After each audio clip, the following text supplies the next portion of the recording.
हरे कृष्ण। कृष्णा प्रभु जी, दंडवत प्रणाम। ओम अज्ञानतिमिरन्धस्य ज्ञानाञ्जनशलाकया चक्षुरुन्मिलितं येन तस्मै श्रीगुरवे नमः। हरे नमो कृष्ण। विष्णुपादाय कृष्णप्रेष्ठाय भूतले श्रीमते भक्तिवेदान्तस्वामिन्निति नामिनि। नमस्ते सरस्वती देवी गौरवाणी प्रचारिणे निर्विशेष शून्यवादी पाश्चात्य देशतारिणि। वाञ्छाकल्पतरुभ्यश्च कृपा सिन्धुभ्यः च पतितानां पावनेभ्यो वैष्णवेभ्यो नमो नमः। श्री कृष्ण चैतन्य प्रभु नित्यानंद श्री अद्वैत गदाधर श्रीवासदि गौर भक्तवृंद। हरे कृष्णा कृष्ण कृष्णा हरे हरे, हरे हरे राम राम राम हरे हरे। हरे कृष्णा। तो सबका स्वागत है हरे कृष्ण। भक्ति दंडवत शास्त्री कोर्स प्रणाम। में। थोड़ा सब लोग म्यूट कर लीजिए अभी।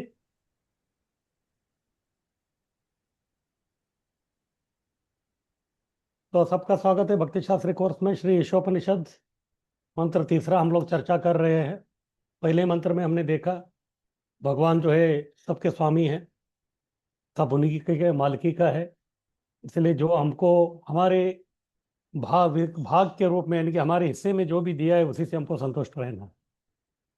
मंत्र दो में बताया कि उस भगवान को प्राप्त करने के लिए हमको जो है दही नियंत्रित किया जो कार्य है वो करना पड़ेगा, यानी कि भक्ति करना पड़ेगा। लेकिन बहुत सारे लोग नहीं करते, और करने वाले कौन है और नहीं करने वाले कौन है उनके बारे में मंत्र तीन में बता रहे हैं। भगवान की भक्ति करने वाले या भगवान का बात सुनने वाले जो है वो है सुर, और जो भगवान की बात नहीं मानते वो है असुर। फिर अभी असुरों के बारे में बता रहे हैं। तो असुरों का जो है आत्मघाती स्वभाव क्या है? आध्यात्मिक अरुचि। तो इनको जो आध्यात्मिकता में कोई रुचि नहीं है। अब हम भी जो है हमारा प्रचार आंदोलन है, हम भी कई सारे लोगों को प्रचार करते रहते हैं, लेकिन इनको जो है आध्यात्मिकता में कोई रुचि नहीं है। तो उनको लगता है कि इसका क्या जरूरी है, मुझे मुझे इसकी जो है कोई जरूरी नहीं है। इस प्रकार से वो सोचते हैं। आधुनिक सभ्य मानव रूपी पशु आत्म साक्षात्कार में रुचि नहीं दिखाता है। जैसे हमारा भी अनुभव है, कभी कभी हम लोग जो है बुक डिस्ट्रीब्यूशन करने के लिए जाते थे, कंपनी में डिस्ट्रीब्यूशन करते थे।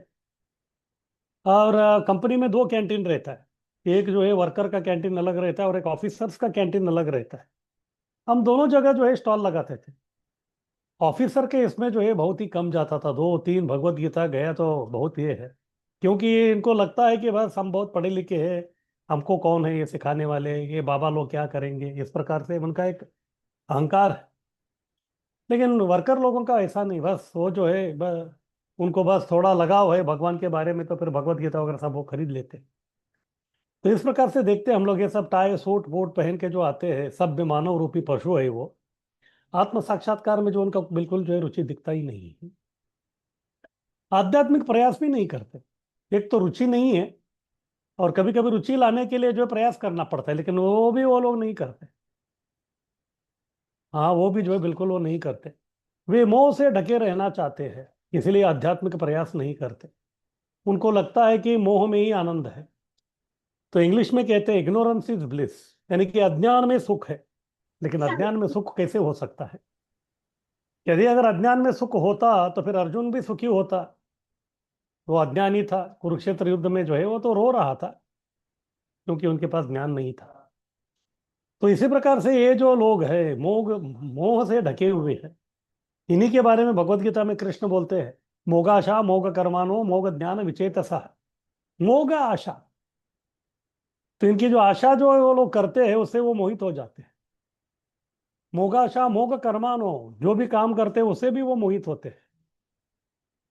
मोग ज्ञान विचेतसा, और उनके पास जो तथाकथित भौतिक ज्ञान है उससे भी वो मोहित होते हैं। विचेतसा, उनकी चेतना जो है हमेशा, या उनका जो चित्त, उनका जो मन है हमेशा चंचल रहता है।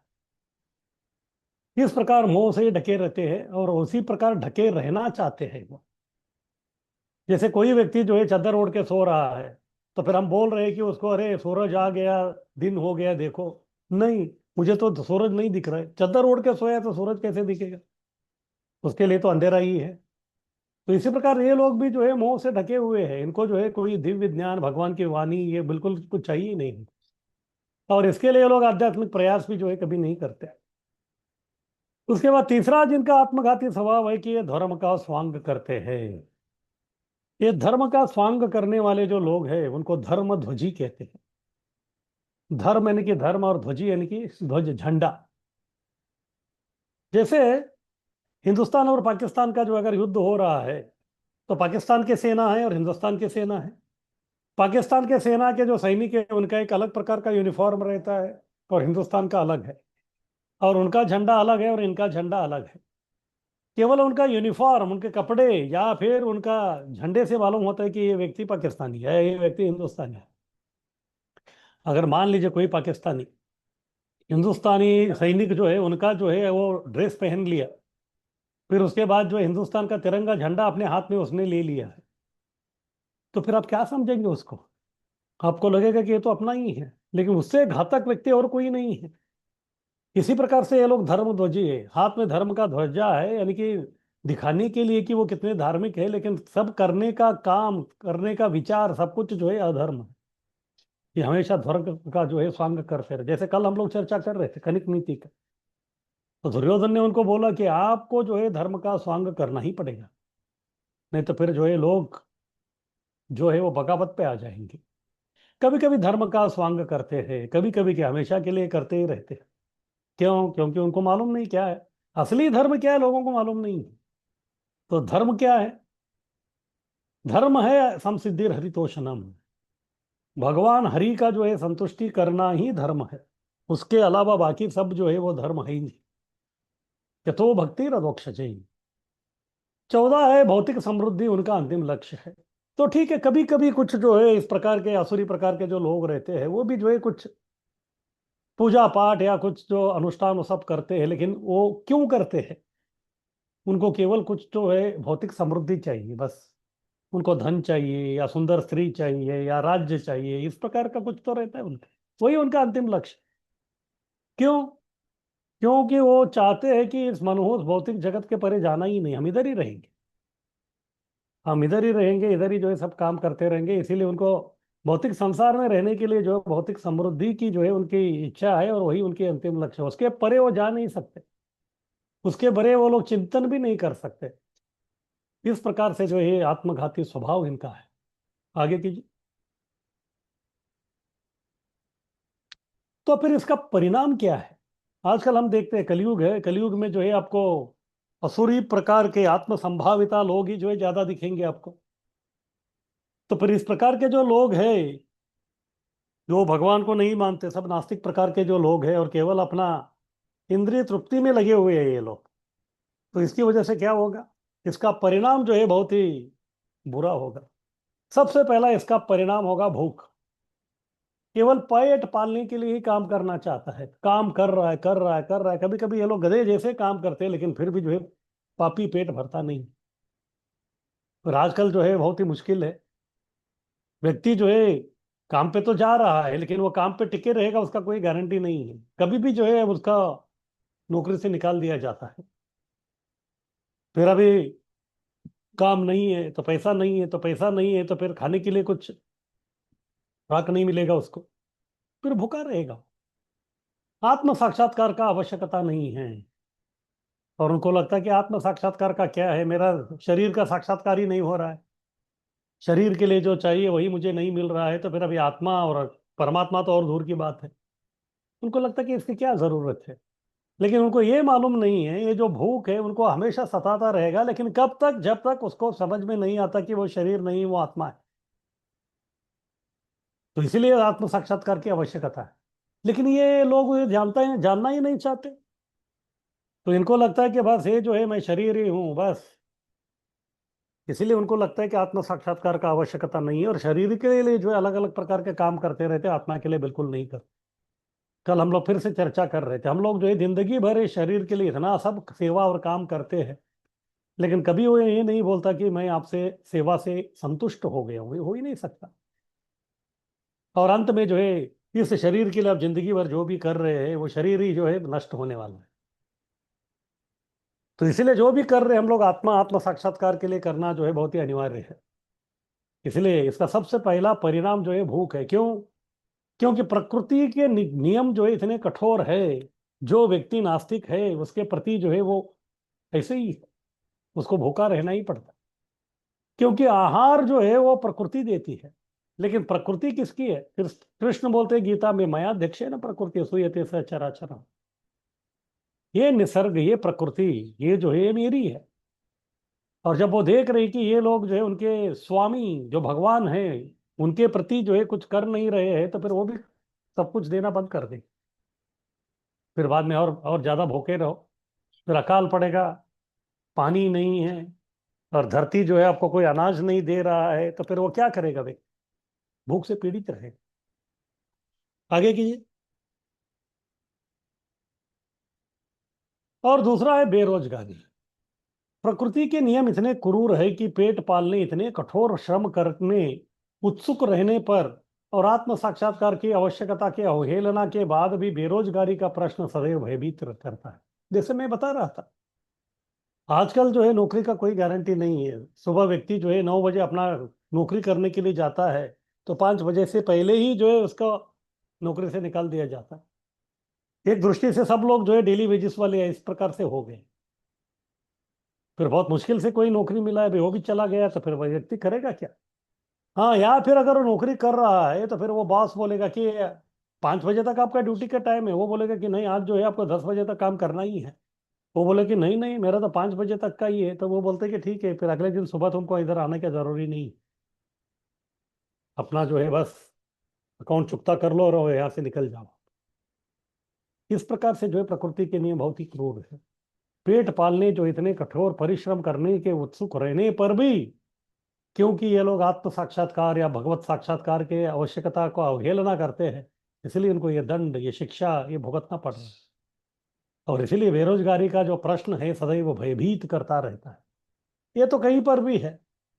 और सामान्यतः उन देशों में जहाँ लोक संख्या, जनसंख्या ज्यादा है, आबादी बहुत है उधर, और उधर कैसा है, सप्लाई कम है, डिमांड ज्यादा है, तो फिर क्या करे? सबके लिए जो है हमेशा कंपटीशन, स्पर्धा, झगड़ा, ये सब चलता रहता है। कोई बोलता है कि मेरे पास हुनर है और मुझे काम चाहिए, वो भी नहीं मिलेगा। और कभी कभी हम देखते हुए लोग जो है वो डिग्री ले लेते, बाहर आते हैं और नौकरी के लिए जाते हैं, तो इंटरव्यू में पहले पूछते हैं कि आपको कुछ अनुभव है क्या? अरे काम देंगे तो अनुभव होगा ना। लेकिन वो बोलते कि नहीं, हमको तो केवल अनुभवी व्यक्ति चाहिए, हम नए लोगों को नहीं रखते। इस प्रकार उसको बेरोजगारी, ये जो पद है, हाँ, इससे जो है इसको बाहर निकलने के लिए बहुत समय लग जाता है। फिर जब व्यक्ति को जो है रोजगार नहीं मिल रहा है, पर पेट तो पालना है, तो फिर क्या करेगा? वो जो है पूरा गैर कानूनी काम करना चालू करेगा। क्या करेगा? पेट को कितना दिन भूखा रखेगा? इस प्रकार से जो है प्रकृति अलग अलग प्रकार से जो है, जो भगवान के बारे में सोचते नहीं है या सुनना नहीं चाहते हैं, उनके प्रति जो है अपना हंटर चलाती है। इसलिए बेरोजगारी का जो प्रश्न है हमेशा जो है वो भयभीत रहता है लोगों को। बिल्कुल समझ में नहीं आता कि क्या करें इसके लिए, लेकिन कोई उपाय उनको समझ में नहीं आता। तो ठीक है, इसके लिए और एक समस्या है, वो है कठिन परिश्रम। इस युग में मनुष्य को गधों और गाड़ी खींचने वाले बैलों की तरह कठोर परिश्रम के लिए बाध्य किया गया है। अभी पुराने जमाने में आपने देखा होगा, कलकत्ता जैसे शहर में जो है ये जो ठेला गाड़ी रहता था, आजकल जो है वो साइकिल रिक्शा रहता है या फिर दूसरा कुछ तो रहता है। तो पहले जो है वो साइकिल रिक्शा भी नहीं था, आदमी उसको खींचता था, आदमी जो उसको सब खींचता था। इस प्रकार से जो है वो बैल बन जाता था, बैल जैसा काम करता था। या फिर कुछ लोग बिना विचार किए जो है गधों जैसे काम करते हैं, गाड़ी वाड़ी खींचते रहते हैं। इतना परिश्रम करने के बाद भी उनको जो है, अगर परिवार में 4 लोग हैं तो एक व्यक्ति के लिए जितना पर्याप्त जो भोजन चाहिए वो भी उनको नहीं मिलता। इस प्रकार से हालत है। फिर उनको जो है कोई पोषक तत्व नहीं मिलता, तो फिर शरीर जो है धीरे धीरे दुर्बल होने लगता है। और शरीर जैसे दुर्बल होने लगता है तो फिर वो काम भी नहीं कर पाता और मुश्किल होने लगता है। तो इसलिए ये कलयुग, ये जो है इतना कठोर है, इतना कठोर है। और प्रकृति माता जो है वो भी इतनी कठोर है कि मनुष्य को जो है गधों और बैल जैसा जो है काम करने में जो है वो बाध्य कर देती है। आपको ऐसा करना ही पड़ता है, कठोर परिश्रम करना ही पड़ता है। इतने परिश्रम करते, इतने परिश्रम करते, मुंह में जो है फेन यानी कि फोम आ जाता है। इतना करने के बाद भी जो है पापी पेट जो कभी भरता नहीं है। आगे की। तो फिर इनका गंतव्य स्थान क्या है? जैसे हमने देखा कि सूर्य जो है उनका गंतव्य स्थान क्या है? उनका लक्ष्य है तद विष्णु परमम पद। विष्णु, विष्णु के चरण कमल ही जो उनके लक्ष्य है। तो फिर इनके लक्ष्य क्या है, इनका लक्ष्य क्या है, वही इनको मालूम नहीं है, क्योंकि ज्ञान ही नहीं है इनको। तो फिर भी अगर गड़बड़ किया है तो फिर उसको तो भुगतना ही पड़ेगा। तो इसलिए इनका गंतव्य स्थान जो है केवल है नरक, यानी कि असूर्या लोक। असूर्या, सूर्य यानी कि प्रकाश, असूर्य यानी कि जो अंधेरा है। इस लोक में निम्न योनि में जन्म लेकर अज्ञान तथा अंधकार में कठिन परिश्रम ये लोग करते रहते हैं। इनको कुछ समझ में नहीं आता क्या है ये। एक बार एक क्रिश्चियन फादर जो है वो प्रचार के लिए निकले थे। अपना ही बाइबल, जीसस क्राइस्ट, उनके बारे में जो है सब, ईसा मसीह के बारे में सब वो बोलते हैं। ऐसे घूमते घूमते जो एक जगह में आए हो, वहां जो है कोयले का खदान था, कोल माइंस। अभी कोल माइंस में जो है वो जो जीवन है वो बहुत ही बदतर है। उधर जो है व्यक्ति पूरा पंच महाभूत से मर सकता है, पांचों से। पहला है पृथ्वी, अंदर खदान में गया है, कभी कभी वो धंस जाता है, तो उधर ही जो है इसका समाधि हो जाता है। उसके बाद दूसरा है जल, कभी कभी जो है खोदते समय जो है कहीं से तो जो है पानी आना आरंभ हो जाता है, और वो टनल के अंदर पानी भर जाता है, तो फिर वो व्यक्ति भागेगा किधर। हाँ, तो वो व्यक्ति जो है उधर ही दम तोड़ देता है। उसके बाद तीसरा है अग्नि। अंदर कुछ दिखता नहीं तो ये लोगों को जो है एक दिया लेके जाना पड़ता है, और उनका ऐसा रहता है कि दिया आगे लेके जाते, अगर दिया बुझ गया तो फिर वो लोग आगे नहीं जाते, यानी कि उधर जो है ऑक्सीजन बहुत कम है, उनको वो वापस आ जाते। लेकिन कभी कभी ऐसे होता है कि दिया रख के ये काम करते रहते तो दिया गिर जाता है, तो फिर सब जगह कोयला ही कोयला है। ऐसा आग लगता है, ऐसा आग लगता है कि पूरा कोयले का खदान जो है वो पूरा खाक हो जाता है। हाँ, पृथ्वी, अग्नि, फिर उसके बाद वायु। अंदर जो है बहुत सारे विषैले वायु भी रहते हैं, ऑक्सीजन तो मिल नहीं रहा, और उसको जैसे व्यक्ति सूंघता है तो फिर उसी से व्यक्ति मर जाता है। फिर उसके बाद पांचवा आकाश। अंदर व्यक्ति जब जाता है, क्योंकि वो इतना छोटा जगह हो जाता है, तो फिर मस्तिष्क के ऊपर, मन के ऊपर उसका प्रभाव हो। अगर आपको ही जो है कोई एक कपाट के अंदर हम डाल देंगे तो फिर आप जो है एक पागल जैसा हो जाता है व्यक्ति। और वही व्यक्ति को जो है खुले मैदान में छोड़ दीजिए, मन जो है पूरा प्रफुल्लित होता है। इस प्रकार उधर दब दब के जो है लोग मरते हैं। इस प्रकार पूरे मन पंच महाभूत से उनका जो है मृत्यु होती है उधर। और सरकार भी जो है उनको लिए जो है बहुत पैसा देता है, क्योंकि नहीं तो काम कोई नहीं करेगा, हालांकि वो लोग पढ़े लिखे नहीं है। बहुत सारा पैसा देता है, और इतना पैसा मिलने के बाद वो व्यक्ति करेगा क्या। अंदर जो इतना पक गया है, जैसे बाहर आता है तो पूरा चार नियम का जो है उल्लंघन करता है। इसीलिए कोयले के खदान के बगल में आप देखेंगे तो उधर जो है जुआ खाना, शराब खाना, फिर बाद में वेश्यालय, ये सब जो है ही उधर। उसके बिना जो उनका जिंदगी है ही नहीं, पूरा अंधेरे में ही रहते हैं दिन भर। जब वो व्यक्ति काम करके आता है तो फिर आपको जो है केवल दो व्हाइट बूंद बिंदु दिखते हैं, वो है उसकी आंखें, और कुछ दिखता ही नहीं आपको। हाँ, अगर वो मुंह खोला तो फिर उसके दांत दिखते हैं बस, नहीं तो उसका चेहरा कभी दिखेगा ही नहीं। तो ये फादर बैठे थे उधर, वो तो अंदर नहीं गए, उधर एक कैंटीन था, यानी कि चाय की टपरी थी, उधर बैठे थे। फिर जो है वो प्रचार कर रहे थे, आप जो है अच्छा जो है मनुष्य जीवन मिला है, जैसे हम लोग प्रचार करते हैं वैसे ही आपको जो है भगवान के बारे में ये करना पड़ेगा। आप जो है, हम बोलते कि कृष्ण के शरणागत हो जाओ, वो बोलते कि जीसस क्राइस्ट को हो जाओ। लेकिन कोई जो है कुछ सुनने के लिए तैयार ही नहीं था। फिर उनको समझ में नहीं आया अभी क्या समझाए इनको करके। बाद में उनकी नजर गई कि एक टेबल था, टेबल के ऊपर एक पेपर था, एक ही पेपर था, और चारों तरफ लोग बैठे थे। फिर सब जो लोग, जो कोई इधर से देख रहा है, कोई उधर से देख रहा है। फिर इनको समझ में आ गया कि ये लोगों की आसक्ति कहाँ है।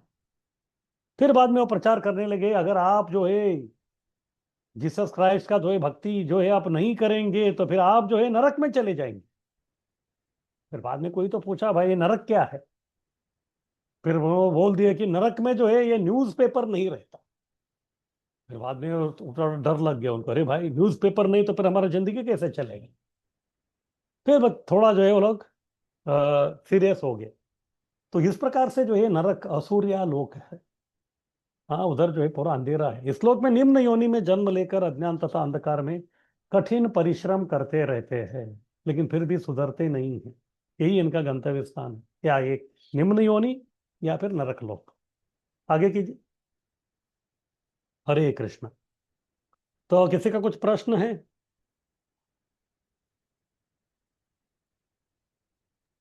हरे कृष्ण प्रभु जी, दंडवत प्रणाम। हाँ, दंडवत।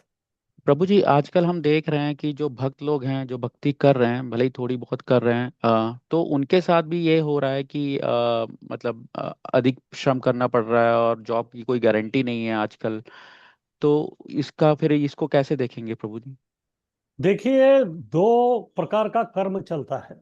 एक है वैयक्तिक कर्म और दूसरा है सामूहिक कर्म। तो हमारे सबसे बड़ा समस्या यही है कि हम लोग जो है गलत समय में जो है इधर हम अपना अवतार लिए हैं। समय ही गलत है तो फिर क्या करें। हाँ, जैसे जो है मैं फिर से वही बारिश का उदाहरण दे रहा हूँ। वही बारिश है तो फिर बारिश जो है ऐसा नहीं कि केवल भक्तों के लिए तकलीफ देता है, भक्तों को तकलीफ नहीं देता, ऐसा नहीं है। वो उनको भी भिगाता है, इनको भी भिगाता है, दोनों भीगने के बाद दोनों बीमार हो जाते हैं, दोनों के लिए है। लेकिन भक्तों के पास जो है एक राहत है। क्या राहत है? भक्तों के पास जो है एक रेनकोट है या छाता है। उनको भी बारिश में जाना ही पड़ेगा, लेकिन उस बारिश से कैसे बचने का उसके बारे में उनको है। इसलिए मान लीजिए एक भक्त है और एक अभक्त है, दोनों जो है बहुत ही दुखी है। उसमें आत्महत्या कौन करेगा? भक्त नहीं करता, क्योंकि इतना तकलीफ होने के बाद भी उसका मन जो है उतना चंचल नहीं है, क्योंकि भगवान की कृपा उसके ऊपर है। लेकिन बाकी जो लोग हैं, इनका जो है बिल्कुल कंट्रोल में नहीं है, क्योंकि उसका पूरा बेसहारा हो जाता है। वो व्यक्ति क्या करने का समझ में नहीं आता। तो इस प्रकार से क्योंकि हम लोग इधर आए हैं, ये कलयुग का है, कलयुग का लक्षण ऐसे है, तो फिर हमको जो है सामूहिक रूप से ये होता ही है। तो इसीलिए जो है हमको बस वो झेलना पड़ेगा। वो हमारा कर्म है। तो इसलिए ऐसा नहीं है कि हम भक्ति करना आरंभ करेंगे तो ये सब जो है दूर हो जाएंगे, नहीं। इस प्रकार के संकट में भी कैसे भक्ति करना, वो जो है भगवान सिखाते हैं। अभी प्रहलाद महाराज का उदाहरण देख लीजिए। प्रहलाद महाराज जो है वो राजा के पुत्र थे, उनके पास सब कुछ था। केवल उनको ये अपने पिता का बात मानना था। उनके कदमों में सब कुछ था, लेकिन फिर भी उन्होंने नहीं माने। फिर उनको जो है इतना ही प्रताड़ना हो गई, इतनी प्रताड़ना हो गई, लेकिन फिर भी जो है वो हिम्मत नहीं है। तो इस प्रकार से जो है, हाँ, कलयुग ऐसे ही है। कलयुग में इस प्रकार सब चलता रहता है, लेकिन फिर भी इस प्रकार की अवस्था में कैसे हमको जिंदगी जीना है, ये जो एक बहुत बड़ा कला है। हाँ, ये जो है बहुत बड़ा कला है। और भक्ति करते करते जो है जैसे आप आगे प्रगति करेंगे तो फिर जो है आपको ये सब समझ में आ जाएगा कि इस प्रकार ये करना है। फिर बाद में हमको समझ में आता है कि भक्ति करने के लिए जो है भौतिक वस्तुओं की जो है एक प्रकार से जो है कोई आवश्यकता नहीं है। जैसे हम देखते हैं श्रीधर कोलावेच थे, उनके पास कुछ नहीं था, वो भी भक्ति कर रहे थे। और दूसरे प्रहलाद महाराज, वो तो राजा के कुमार थे, वो भी भक्ति कर रहे थे। तो भक्ति के लिए कुछ ही नहीं है। और बाकी जो भी हमारे जिंदगी में आते हैं वो तो आना ही है। अगर आपको जो है नौकरी में जो है अगर कुछ तकलीफ नहीं हो रहा है, लेकिन आपका कर्म है कि आपको कुछ तकलीफ आना ही है, तो फिर उसके लिए तीन प्रकार के है ही आपके पास: अधिदैविक, आध्यात्मिक और अधिभौतिक। कुछ ना कुछ जो है वो क्लेश आने वाले हैं। तो इसलिए ये क्लेश नहीं आना चाहिए, वो नहीं हो सकता। या फिर हम भगवान को ही नहीं बोल सकते हे भगवान आपने ऐसा क्यों किया। भगवान ने कुछ नहीं किया, ये हम लोगों के विचारों के बदौलत जो है इस प्रकार से ये सब हो रहा है। तो इसलिए भक्त होने के बाद हमको ये समझ में आना चाहिए कि ये सब है, इससे जो है कोई छुटकारा नहीं है। क्यों? क्योंकि ये जगत ही दुखालयम अशाश्वतम है। इसको आप कितना भी करेंगे तो ये सुखालयम फिर बाद में शाश्वतम नहीं हो सकता। जो कोयला जो रहता है उसको जो है गंगा के पानी में जो है कितना भी आप धोएंगे फिर वो कभी सफेद नहीं हो सकता। ये भौतिक जगत भी वैसे ही है। जैसे हम पहले इसमें जो है श्लोक के पहले जो हम लोग चर्चा कर रहे थे, ये जगत भी परिपूर्ण है। किसमें परिपूर्ण है? हमको दुख देने में परिपूर्ण है। अगर इतना सब हमको फिलोसफी मालूम है तो फिर बस सहन करना है। तम तितिक्षस्व भारत, इस प्रकार से आते हैं। ठीक है, आप बोल रहे कि दुख आ रहे, लेकिन हमेशा दुख नहीं आता, सुख भी आता है। हाँ, मात्रा स्पर्शास्तु कौन्तेय शीतोष्ण सुख दुखदा आगम अपाइनो अनित्या तम तितिक्षस्व भारत। तो इस प्रकार से जो ये सब होते हैं। अभी ये जो सुख दुख है, सुख दुख का अनुभव व्यक्ति को किससे होता है? सुख दुख का अनुभव होने के लिए जो है इंद्रिय है। इंद्रियों के माध्यम से हमको जो है सुख दुख का अनुभव होता है। और सुख दुख का मात्रा, मात्रा यानी कि उसका जो क्वांटिटी है उसका भी अनुभव हम लोग इंद्रियों के माध्यम से ही करते हैं। इसलिए इधर इंद्रियों को मात्रा करके बोला गया है। मात्रा स्पर्शास्तु कौन्तेय, इधर इंद्रिय शब्द नहीं, मात्रा। मात्रा यानी कि इंद्रिय। इंद्रियों जो है वो जहाँ स्पर्श करते हैं उसके हिसाब से उसको सुख या दुख और उसका क्वांटिटी, उसका एहसास हमको होता है। और ये तो चलता ही रहेगा, क्योंकि हम लोग गलत प्लेटफॉर्म पे आ गए, गलत क्षेत्र में है, तो फिर क्या करें? बस यहाँ से निकलने का हमको कोशिश करना पड़ेगा। हरे कृष्ण। थैंक यू प्रभु जी, हरे कृष्णा। हरि बोल। हरे कृष्णा प्रभु जी। हाँ, हरि बोल। तो मेरा एक प्रश्न था कि जैसे कि हम लोग यदि जो पाक हो गया रथ यात्रा, उसमें हम लोग चंदा कलेक्शन करते थे, तो जैसे मतलब कोई कसाई वाला होता है, तो क्या हम उसके घर का जो चंदा ले सकते हैं भगवान की सेवा के लिए? देखिए, देखिए, आप किधर भी चंदा ले रहे हैं, वो व्यक्ति किस प्रकार से जो कमाया है, उसका थोड़ा तो कर्म उधर रहता ही है। अगर वो पैसा आप जो ले रहे उसमें जो है कर्म ज्यादा है, तो फिर वो कर्म को निरस्त करने की साधना और वो शक्ति भी आपके पास होना बहुत आवश्यक है। अगर वो नहीं है तो फिर थोड़ा सोचना पड़ता है। जैसे पुणे में जो है जब मंदिर बनना था, आपने वेंकी चिकन का नाम सुना होगा। तो वो लोग जो है जगह देना चाहते थे। फिर बाद में परम पूज्य गोपाल कृष्ण महाराज जो है उनको मिलने के लिए गए। फिर बाद में उनको पूछा गया कि आपका व्यवसाय क्या है। उन्होंने बोला कि मैं चिकन का व्यवसाय करता हूँ। नाम तो वेंकी, वेंकी यानी कि वेंकटेश, तो उनका है। तो गोपाल कृष्ण महाराज ने उनको एक ही बात बोला कि ठीक है, हम आपका जो दान है वो स्वीकारने के लिए तैयार है, लेकिन आपको ये बिजनेस छोड़ना पड़ेगा ये।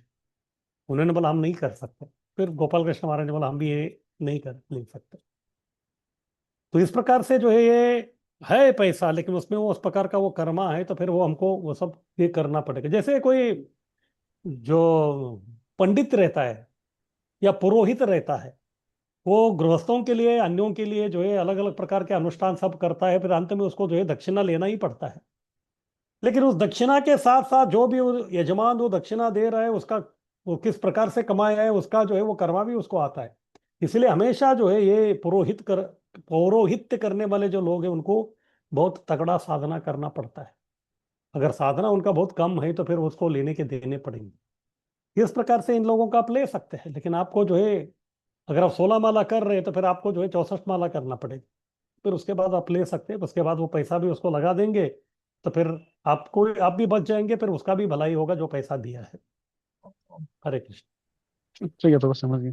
फिर और एक प्रश्न था, जैसे कि मान लीजिए कोई कहीं पे काम करता हो, और उसका जो बॉस है, चाहे कोई जो सीनियर हो, आप थोड़ा वो धीरे बोलता है धीरे कि बोलिए, आप क्या बोल रहे समझ में नहीं आता। आराम से बोलिए, किधर भागना नहीं हमको। कोई कोई जैसे मान लीजिए कोई कहीं काम कर रहा हो, कहाँ काम कर तो रहा है? उसका कहीं भी, हाँ। और उसका जो बॉस हो या फिर उसका जो सीनियर हो, वो बोलेगा नहीं आपको ये चीज करना है, जबकि सामने वाला को पता है कि नहीं वो गलत है, वो अधर्म है, बट उसका बॉस बोल रहा है उसको करने के लिए, वो नौकरी का सवाल है, तो क्या करना चाहिए उसको वहां पे? इसके लिए कृष्ण जो है भगवत गीता 18वें अध्याय में बताते हैं, ये संसार ही ऐसा है। अभी हम लोग जो है खाना पकाने के लिए जो है चूल्हा जलाते हैं। तो चूल्हा जलाने के लिए हमको लकड़ी जलाना पड़ता है। तो लकड़ी हम किसके लिए जला रहे हैं? हमको उसमें आग चाहिए करके लकड़ी जला रहे हैं। लेकिन कृष्ण उधर स्पष्ट रूप से बोल रहे हैं कि हमको केवल आग नहीं मिलेगा, आग के साथ जो है धुआं भी मिलेगा हमको। धुआं को जो है सहते सहते हमको जो है आग को लेना पड़ेगा, क्योंकि ये पूरा दुनिया ही उस प्रकार से है। इसी प्रकार से जो अगर आपको जो है तनख्वाह चाहिए, पैसा चाहिए, तो फिर ये सब जो है आपको लेना पड़ेगा, क्योंकि तनख्वाह रूप नाम का अग्नि के साथ साथ इस प्रकार के धुआं जो है वो भी आपको लेना ही पड़ेगा। इसमें और कोई उपाय और कोई पर्याय नहीं है। तो उसे पाप लगेगा ही लगेगा। वो तो आपको लेना ही पड़ेगा, मैं वही तो बोल रहा हूँ आपको। ये प्रभु समझ गया, देखिए, एक ही मात्र का एक ही कार्य है जिससे जो है आपको पाप नहीं लगेगा, वो है भक्ति। भक्ति के छोड़ के अन्य जो भी आप काम कर रहे हैं, क्योंकि वो कृष्ण से संबंधित नहीं है, तो फिर उसका कर्म आपको भुगतना ही पड़ेगा। तो इसीलिए जो हमको जो है अभी आपको समझ में आता है कि भक्ति या साधना जो हमको कौन सा लेवल तक करना पड़ेगा, ताकि इससे हम लोग बच सके। तो जैसे कि अब आजकल जैसे कि जो किसी को कुछ खिलाने के लिए देता है, भूखे को भोजन दे देता है रास्ते में कहीं पे भी, कुछ किसी को कपड़े दे देता है पहनने के लिए, तो क्या ये मतलब भक्ति में नहीं आता है सब? आप अभी पिछले एक दो हमारा जो क्लास हो गया उसमें नहीं थे क्या? कोई उसमें अटेंड नहीं कर पाए थे प्रभु जी हाँ, तो हम। वो आप सुन लीजिए, उसके बाद प्रश्न कीजिए, क्योंकि आप जो भी अच्छा, प्रश्न कर रहे हैं उसका हमारा डिस्कशन ऑलरेडी हो चुका है। ठीक है प्रभु जी, धन्यवाद। हम्म। और किसी का कुछ प्रश्न?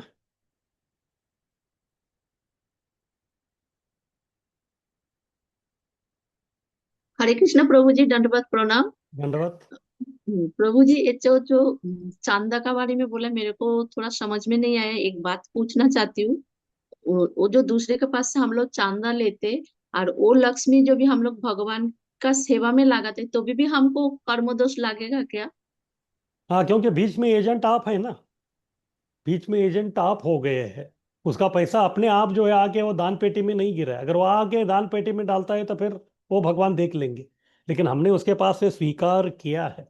जब हम तो जैसे किसी से कुछ स्वीकार करते हैं तो फिर वो कनेक्शन हो ही जाता है हमारा। वो कलेक्शन करके भगवान को, मतलब दान पेटी में डाला है, भगवान का सेवा में लगाया, फिर भी लगेगा कर्म दोष? देखिए, थोड़ा तो आपका जो है उसका वो लगेगा, क्योंकि वो पैसा जो है वो कर्म वाला पैसा है, वो अच्छा वाला पैसा नहीं है।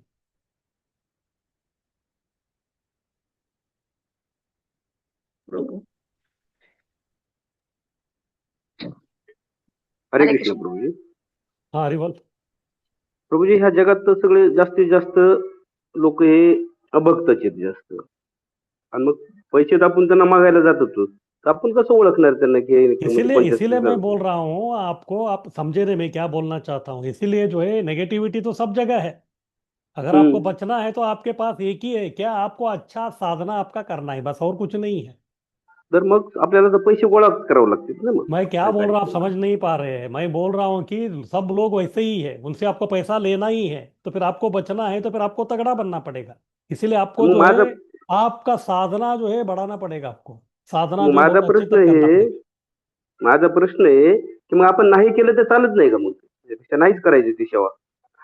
भाई आपको यही बोल रहा हूँ, ये नहीं हो सकता, ऐसा हम कर ही नहीं सकते। अभी देखिए, प्रचार तो हमको करना है। प्रचार करना हम्म. क्या आसान है क्या? प्रचार करने के जाते हैं तो फिर गाली वाली तो खाना ही है।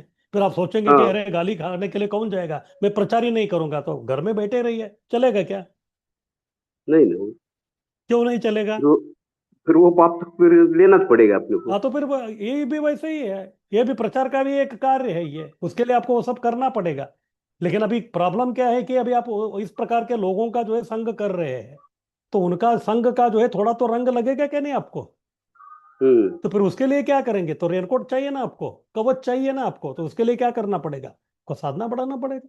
साधना पड़ेगा. नहीं तो फिर जो है वो कबड्डी कबड्डी कबड्डी खेलते हुए आप कबड्डी करने के लिए गए लेकिन वापस आए ही नहीं, आप ही उनके ग्रुप में चले गए, तो फिर कैसे होगा? ठीक है. धन्यवाद. हरी बोल।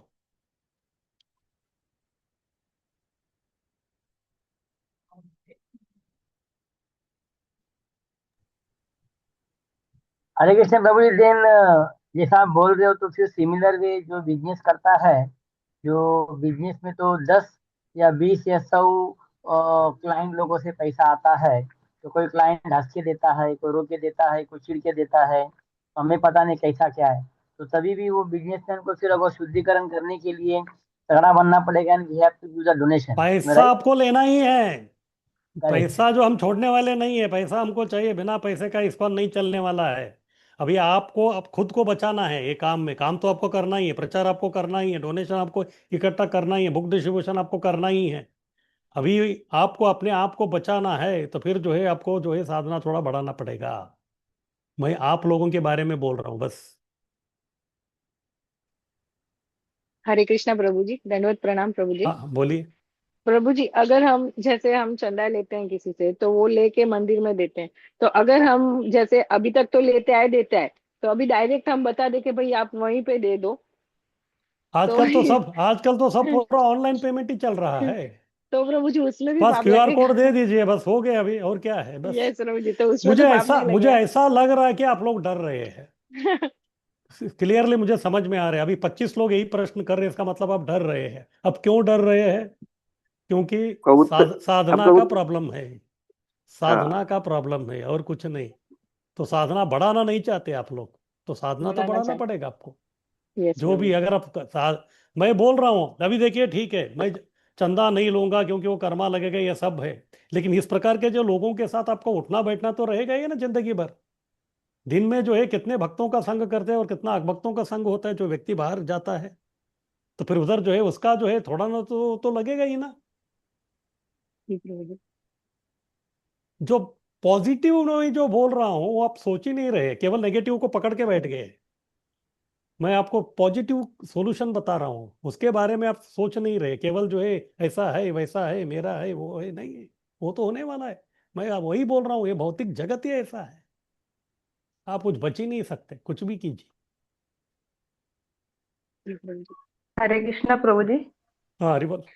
अ, अगर हम ऐसे मान ले जैसे कि गोपियों ने भगवान भगवान जी के सर में दर्द है तो चरण की धूली दी थी, तो ऐसा मान ले जो होगा भगवान देख लेंगे, लेकिन हम तो सेवा करेंगे। तो और हमारी जो साधना है वो दृढ़ता पूर्वक करते जाएंगे। तो गोपियों ने चरण धूली दी थी ना भगवान के लिए। हाँ तो फिर उसका और इसका क्या संबंध? गोपियों ने चरण धूली दिया था, मतलब हर किसी को लग रहा था कि हमारे चरण अगर भगवान के सर पे जाएंगे तो कितना पाप लगेगा, तो हम्म। किसी ने नहीं दिया था। पूरे ब्रह्मांड घूमते घूमते गए तो किसी ने चरण धूली नहीं दिया, सिर्फ हाँ तो फिर गोपियों ने दिया था। फिर आपको ऐसा लग रहा है कि हम भी जो है पापी बन जाएंगे, इसीलिए हम भी प्रचार के नहीं, लिए नहीं जाएंगे। ऐसा पापी नहीं है। अगर किसी ने दिया है तो हम ऐसा मान ले कि मतलब कलेक्शन तो होगा, लेकिन हम साधना मतलब जपा, भगवत सेवा ये सब बढ़ाने चाहिए डेली। हमारा जो है रूटीन वो स्ट्रांगली फॉलो करना चाहिए। तो मैं अभी 10 मिनट में आपको क्या समझाने का कोशिश कर रहा हूँ, मैं आपको वही कह रहा हूँ। ये जो है हाँ। भक्ति के लिए जो हमको जो मन। सेवा करना है वो तो करना ही है हमको, लेकिन हम्म। उससे जो अगर कुछ गड़बड़ हो रहा है तो उसको ये करने के लिए हमको अपना साधना बढ़ाना पड़ता है। हम्म। जो व्यक्ति घर के अंदर ही बैठा है वो कभी भीगेगा क्या? वो कभी नहीं भीगेगा। तो भीगने वाला कौन है? जो बाहर जाता है वो भीगेगा। तो इसीलिए मैं बोल रहा हूँ कि बेटा आप बाहर जा रहे हो, भीग रहे हो, तो इसीलिए जो है रेनकोट पहन के जाइए। और रेनकोट जो है आपका मजबूत होना चाहिए, उसमें कोई छेद वगैरह नहीं होना चाहिए। अच्छा हम्म। मजबूत है तो फिर आप जाके जो है अपना काम करके आइए। और जो व्यक्ति केवल मंदिर के अंदर ही बैठा है तो उसके लिए है ही नहीं। हम्म।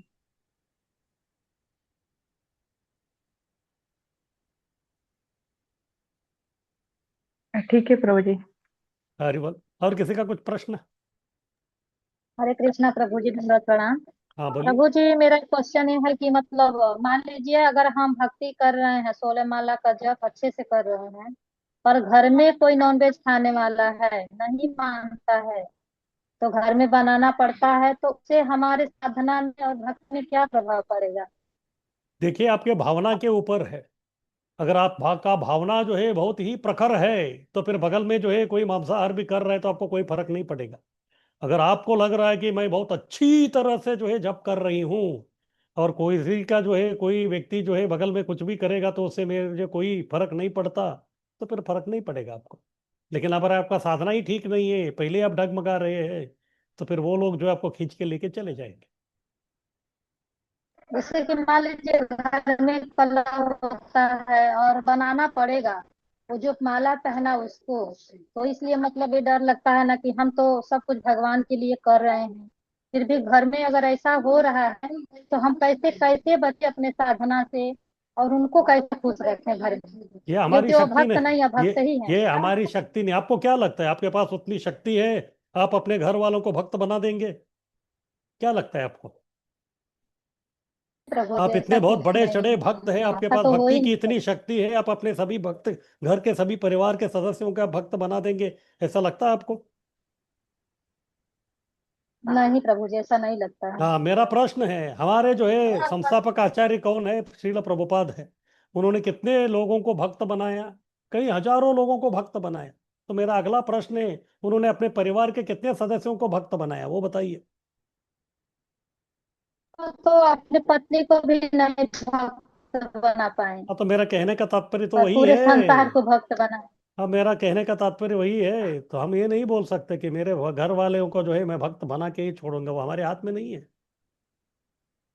तो ऐसे प्रभु जी ऐसा है कि मतलब कर्म तो नहीं हमें चढ़ेगा कि चढ़ेगा प्रभु जी ऐसा? तो देखिए अभी आप सोचिए, मैं तो सिद्धांत बता दिया अभी, आपको क्या लगता है?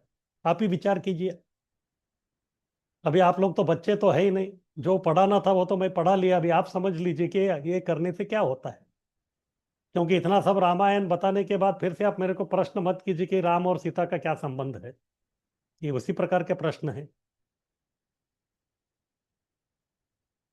हरे कृष्ण प्रभु जी, दंडवत। बस समझ गए आप।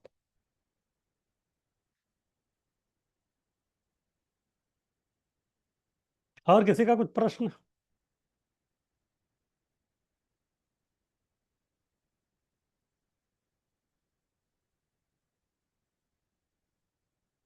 तो ठीक है, आगे बढ़ते हैं। तो अभी हमारा विभाग 2 है। विभाग 1 में हमने देखा पहला मंत्र में भगवान स्वामी है और उन्होंने हमारे लिए जो रखा है उसी से हमको संतुष्ट होना है। क्योंकि वो हमारे स्वामी है इसीलिए जो हमको उनकी भक्ति करनी है। तो वो हो गया मंत्र 2। फिर भी हमारे स्वामी जो भगवान है उनके प्रति कुछ लोग जो है भक्ति नहीं करते। वो कौन है? असुर। वो हो गया मंत्र 3। तो फिर अभी इतना सुनने के बाद हमको ये प्रश्न आता है, महत्वपूर्ण प्रश्न। भगवान तो स्वामी है और हम कौन है? हम उनके अंश है और वो हमारे बॉस है और हमको जो है दास बन के जो है उनका सेवा करना ही चाहिए। हर किसी जीव को वो सब करना ही है। लेकिन क्या सब लोग ऐसे करते हैं? तो नहीं करते। तो प्रश्न उठता है कि ऐसा क्यों नहीं करते वो लोग? उसके बारे में अभी जो है विभाग 2 बता रहे। विभाग 2 में 2 मंत्र है, मंत्र 4 और 5। सब लोग जो है भगवान की भक्ति नहीं कर सकते। क्यों? क्योंकि भगवान अचिंत्य है। भगवान जो है अचिंत्य है, इसीलिए जो है बहुत सारे लोगों को समझ में ही नहीं आता भगवान कौन है। इसी कारण से जो लोग भक्ति नहीं करते। आगे कीजिए। तो मंत्र 4, अनेज देकम मनसो जवीयो नैन देवा आपनुवन पूर्वमर्षत तद्धावतो अन्यान अत्येति तिष्ठन् तस्मिन् नपो मातरिश्वा ददाति। आगे कीजिए। तो आत्मघाती व्यक्ति क्यों भगवत ज्ञान में निरत नहीं होता? क्या उनको मालूम नहीं भगवान है, ये है, वो है? कुछ लोगों को मालूम है लेकिन वो करना नहीं चाहते और कुछ लोगों को उसके बारे में मालूम ही नहीं है। क्यों? क्योंकि भगवान अचिंत्य है। कभी कभी हम भी प्रचार करते हैं, लोगों को भगवान के बारे में इतना सब समझाते हैं। हमको लगता है कि इतना समझाने के बाद व्यक्ति को समझ में आना चाहिए, लेकिन फिर भी नहीं समझते लोग। क्योंकि इस प्रकार के लोगों के लिए भगवान जो है अचिंत्य है। क्योंकि भगवान भौतिक मन को अचिंत्य है। भौतिक मन को जो है आप कितना भी कोशिश करेंगे भगवान को समझने का, वो नहीं हो सकता। क्योंकि भगवान भौतिक है ही नहीं। भगवान भौतिक है ही नहीं तो फिर भौतिक मन से भगवान को हम लोग कैसे ये कर सकते हैं? हाँ, भौतिक मन से भी हम भगवान को समझ सकते हैं जब वो चाहे तब। जब वो चाहे तब जो है वो सब हो सकता है। बोले तो अंत में जो है कृष्ण बोलते हैं कि बस मेरी मर्जी, उसके हिसाब से वो चलता है। और कभी कभी ऐसे लगता है कि ठीक है, हम बोल रहे कि भगवान अचिंत्य है। अचिंत्य का मतलब आप उनके बारे में चिंतन ही नहीं कर सकते। तो फिर प्रश्न उठता है कि वो उसको उनको बारे में हम चिंतन ही नहीं कर सकते हैं तो फिर ये भक्ति क्यों कर रहे हैं हम लोग? तो हमारे आचार्य बोलते हैं कि हमको उनके बारे में चिंतन करना चाहिए। चिंतन करते करते हमको समझ में आ गया कि कितना भी चिंतन करेंगे तो भी भगवान बहुत ही दूर है। तब हमको एहसास होगा कि ये सही में अचिंत्य है। वो किस प्रकार से अचिंत्य है वो समझने के लिए हमको चिंतन करना जरूरी है। क्योंकि जब तक हम चिंतन नहीं करेंगे तब तक हमको मालूम नहीं पड़ता कि वो अचिंत्य किस प्रकार से। जब भगवान अपने को प्रकाशित करेंगे तब उन्हें हम लोग जान सकते हैं। यानी कि हम भगवान को ऑर्डर नहीं दे सकते, उनको हुक्म नहीं कर सकते। बस हे भगवान, जैसे हम देखते हैं कि बाहर के लोग जो है कुछ भक्ति गीत लिखते हैं, उसमें यही रहता है, बस दरवाजा खोल दो भगवान, दर्शन दे दो भगवान। तो ऐसा लगता है कि बस इधर हुक्म चलाने वाला कौन है वही समझ में नहीं आता। इस प्रकार से लोग जो है डिमांड करते हैं भगवान को, बस भगवान आप आइए, हमको दिखाइए सब। लेकिन ऐसा नहीं है। तो इसीलिए जो है भगवान अचिंत्य इसीलिए है क्योंकि वो सबके सामने नहीं आते। इसके बारे में भगवत गीता में ही कृष्ण बताते हैं 7वें अध्याय में, न हम प्रकाश सर्वस्य योग माया समावृत न अहम प्रकाश सर्वत्र। सर्वत्र यानी कि सब लोगों के सामने मैं प्रकाशित नहीं होता। क्यों? योग माया समावृत। मैं भी जो एक प्रकार के आवरण से ढका हुआ हूं, एक प्रकार का पर्दा है, वो पर्दे से मैं ढका हुआ हूं, इसीलिए जो है सब लोग मुझे नहीं देख सकते। तो फिर प्रश्न होता है कि जैसे मान लीजिए इधर एक व्यक्ति है और इधर व्यक्ति है, बीच में जो है पर्दा है। जब पर्दा आता है तो फिर उससे क्या होता है, ये व्यक्ति इनको नहीं देखता और ये व्यक्ति इनको नहीं देखता। हमको उस प्रकार का अनुभव है पर्दा का। लेकिन भगवान इधर बोल रहे कि मेरे सामने जो है योग माया का योग माया उड़ता योग माया का जो है पर्दा है, तो इसलिए जो है लोग मुझे नहीं देख सकते। तो फिर प्रश्न उठता है कि अगर लोग भगवान को नहीं देख सकते क्योंकि बीच में पर्दा है, तो फिर क्या भगवान भी उनको नहीं देख सकते? लेकिन ऐसा नहीं है, ये विशेष प्रकार का पर्दा है। कभी कभी हम देखते हैं कुछ लोग जो है कार में बैठे रहते हैं, फिर बाद में जो उनका ग्लास ऊपर रहता है, वो विशेष प्रकार का ग्लास है। बाहर वाला व्यक्ति अंदर वाला कौन है वो दिखता नहीं है, लेकिन अंदर वाले को बाहर का सब दिखाई देता है। ये वन वे वाला है। तो ये भी उसी प्रकार का पर्दा है, ये योग माया। भगवान को सब दिखता है, लेकिन हम भगवान को नहीं देखते। किस प्रकार से वो है। और दूसरी बात, जब भगवान इधर आते हैं तो हमको समझ में नहीं आता है। कभी कभी हम गलत कर देते हैं। हमेशा तो बद्ध जीव है भगवान के विषय में दो गलती करता है। वो भगवान को साधारण समझता है जब भगवान इधर आते हैं, फिर दूसरा साधारण व्यक्ति को भगवान समझता है। दोनों तरफ से मार खाता है। भगवान जब आते हैं तो उस भगवान को साधारण समझते हैं, फिर बाद में दूसरा जो साधारण व्यक्ति है उसको भगवान करके संबोधन करते हैं। इस प्रकार से जो है भगवान जो है बहुत सारे लोगों को अचिंत्य हो जाते हैं। तो इस मंत्र में बता रहे हैं कि कृष्ण अपने धाम में रहते हुए भी सर्वव्यापी है। उन्हें अपनी कल्पना से नहीं, उनकी कृपा से हम जान सकते हैं। हाँ, जैसे हम जानते हैं गोलोक ये वनिवसति अखिलात्म भूतम, तो भगवान कहाँ है? अपने गोलोक धाम में। और जैसे अभी मान लीजिए मैं जो है इस कमरे में बैठा हूँ, इस कमरे में मैं बैठा हूँ, तो फिर दूसरे कमरे में मैं नहीं हूँ, या घर के बाहर मैं नहीं हूँ, मेरा बगल के गली में नहीं हूँ, मैं बगल के देश में नहीं हूँ, इधर हूँ तो इधर ही हूँ मैं। लेकिन भगवान वैसा नहीं है। भगवान अगर गोलोक में भी बैठे हैं तो फिर इस संसार के कोने कोने में जो है जो भी चल रहा है उसके बारे में उनको सब मालूम है। जिस प्रकार से कोई एक कंपनी का जो है सिक्योरिटी कैबिन जो रहता है, उधर जो है सीसी कैमरा का जो है सब पूरा स्क्रीन दिखता है। उधर उधर बैठा हुआ व्यक्ति को सब समझ में आता है कि पूरा फैक्ट्री में जो है किधर किधर क्या क्या हो रहा है। तो भगवान के पास भी जो है अलग प्रकार का जो है स्क्रीन है उनके पास। हाँ, उधर से जो उनको सब समझ में आता है कि ब्रह्मांड में कहाँ क्या क्या हो रहा है। उनको ये भी मालूम है कि आज जो हम लोग इधर भक्ति शास्त्री का क्लास कर रहे हैं और आप लोग सुन रहे हैं। इस प्रकार से जो है कृष्ण अपने धाम में रहते हुए भी वो सर्वव्यापी, जैसे सूर्य जो है अपने सूर्य लोक में है, लेकिन अपने किरणों के माध्यम से वो सब जगह फैला हुआ है। अगर एक साधारण सूर्य भगवान के पास इतनी ताकत है, तो फिर असली भगवान पूर्ण पुरुषोत्तम उनके पास क्या शक्ति नहीं होगी? उन्हें अपनी कल्पना से नहीं, उनकी कृपा से हम जान सकते हैं। आप कितना भी कल्पना करते रहेंगे भगवान ऐसा है वैसा है, आप कल्पना शून्य हो जाएंगे कल्पना करते करते, लेकिन कल्पनातीत भगवान के बारे में कभी कल्पना नहीं कर सकते। ये असंभव है, ये हो ही नहीं सकता। तो इसलिए हम बैठ के जो है केवल कल्पना करेंगे भगवान ऐसा है वैसा है, उसे काम नहीं चलेगा। वो कभी हम देख सकते हैं जब वो कृपा करेंगे, लेकिन वो कृपा कभी करेंगे जब उनके प्रति सेवा करेंगे। जब हम उनके प्रति सेवा करेंगे तो फिर वो जो है हमारे प्रति वो कृतज्ञ हो जाएंगे। चलो, ये व्यक्ति मेरे लिए कुछ तो किया है, फिर वो कृपा बरसाने के लिए तैयार हो जाते। तो इस प्रकार से जो है, क्योंकि भगवान अचिंत्य है, इसलिए आत्मघाती जो लोग हैं वो भगवत ज्ञान में नहीं निरत होते, क्योंकि भगवान के बारे में उनको समझ में नहीं आता। भगवान अचिंत्य है। आगे की अनुवाद। तो भगवान क्या है? अपने धाम में स्थिर है। जैसे अभी हम लोग बोल रहे थे, भगवान जो है अगर कृष्ण है तो गोलोक धाम में, और विष्णु है तो फिर वैकुंठ धाम में है। उधर वो स्थिर है। मन से अधिक वेगवान है, सब दौड़ने वालों को पीछे रखते हैं। मन से अधिक वेगवान। अभी मन का वेग कितना है? अभी आप बैठे हैं कहाँ? मोबाइल के सामने वगैरह, आपका शरीर उधर है, लेकिन मन कहाँ है मालूम नहीं।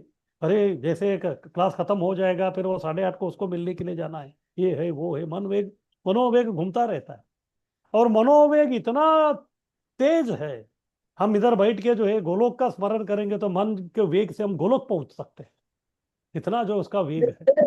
लेकिन भगवान जो इस प्रकार के मनोवेग से भी तेज, उससे भी जो है वेगवान है।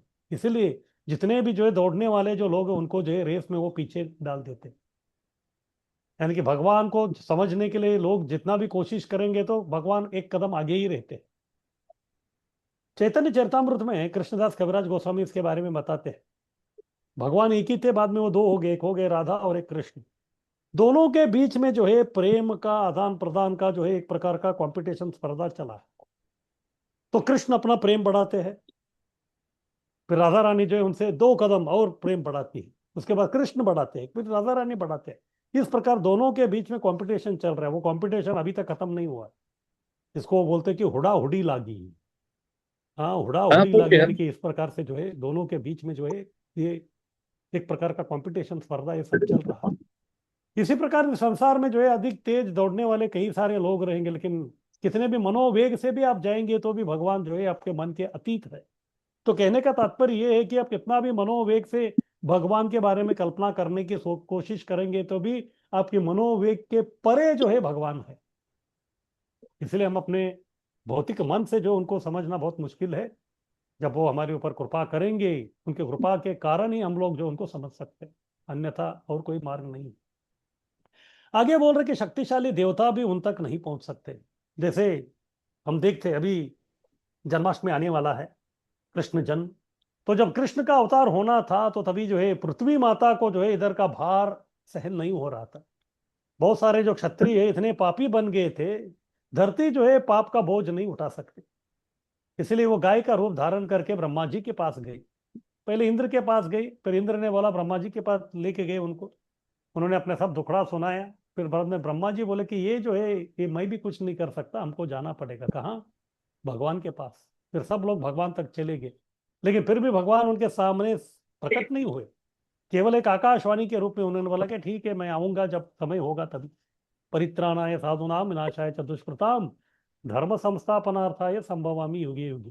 तो इस प्रकार से ये जो शक्तिशाली देवता है उनका भी जो है भगवान तक पहुंच नहीं है। वो भी जो है भगवान तक नहीं पहुंच सकते। तो फिर हमारे जैसे साधारण जो मनुष्य है उनका क्या कहना, यानी कि उनके लिए भी वो अचिंत्य है। वायु वर्षा के देवताओं को नियंत्रित करते हैं, वायु का देवता। तो शास्त्र कहता है वातो वहति मद भयात। कृष्ण बोलते हैं भगवान, वातो वहति मद भयात। वातो यानी कि वायु, वहति यानी कि वो वायु चलती है। किसके लिए? कृष्ण के भय के कारण, क्योंकि उनको काम पे लगाया है, आपको जो है बहना है तो फिर उसको बहना ही। फिर बाद में वर्षा के देवता, उनको भी नियंत्रण करते हैं। तो वर्षा के देवता कौन है? इंद्र। इंद्र को उन्होंने जो है परास्त कर दिया। कभी जब गोवर्धन लीला हो रहा था तभी एक दिन कृष्ण ने देखा कि ब्रजवासी जो है कुछ तो तैयारी कर रहे हैं। उनको लगा कोई तो उत्सव है। नंद बाबा के पास जाके पूछे कि क्या कर रहे हैं आप? उन्होंने बोला हम लोग इंद्र का पूजा कर रहे हैं। तो कृष्ण ने पूछा कि इंद्र का पूजा क्यों कर रहे हैं? फिर बाद में वो बोलने लगे कि हम लोग जो है हम गोरक्षा वाले हैं, हाँ, और कृषि करने वाले हैं। नागासाकी तुम्हाला वाचायचं नाही का नाही वाचायचं? वेळ माझ्याकडे वेळ नाही. किती वेळ आहे? तिच्या वडिलांना 9 वाजता येतात रात्री. बापरे. पण त्यांना मग ते सॅटर्डेला सकाळी सुट्टी पण नसते. पण ते सकाळी 7 उठतात का? वाजता जातात ते ऑफिसला. पण उठतात कितीला? 5 नाही. 5ला 6ला उठतात ते. हा, आपण कितीला उठतो? 3:45. तरी आणि प्लस शनिवार रविवारचं कसं असतं त्यांचं शनिवारी बाबांची त्यांचं सेवा आहे ऑफिस का? असतं. पण मग बाबांची सेवा वगैरे ते सर्व पण तरी 9 वाजता एवढं सगळं करू शकतात. तुम्ही का नाही करू शकत?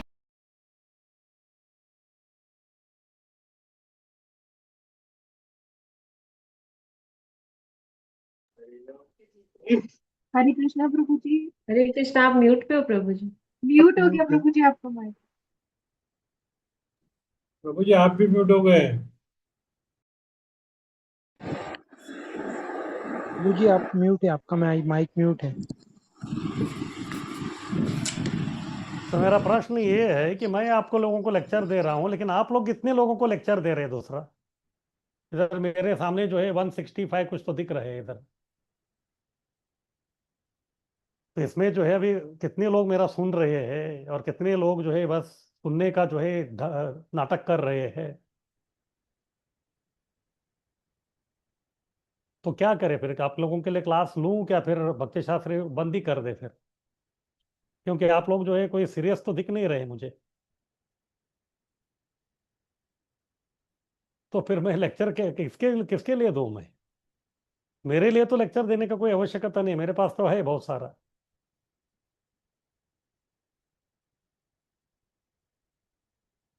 हरे कृष्ण, दंडवत प्रणाम प्रभु। सभी बोलिए। नहीं है, हम कंसंट्रेशन से सुन रहे हैं प्रभु, इसी के माध्यम से ही तो आगे बढ़ पा रहे हैं। हाँ, लेकिन ऐसा सबको क्यों नहीं लग रहा? मेरा प्रश्न वो है। अभी वो लोग भक्ति शास्त्र करने के उद्देश्य से इधर आए हैं, तो थोड़ा तो सीरियसनेस होना चाहिए ना। अभी वो व्यक्ति जो है 2 घंटा भी सीरियसनेस नहीं दिखा रहा है, तो फिर क्या मतलब क्या है उसका? तो मेरा प्रश्न है कि मैं किसको मैं लेक्चर दे रहा हूँ फिर?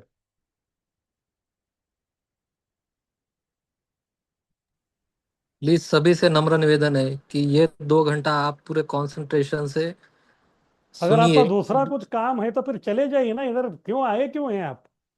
भक्ति शास्त्र मत कीजिए, आप जैसे गधों के लिए है ही नहीं वो फिर।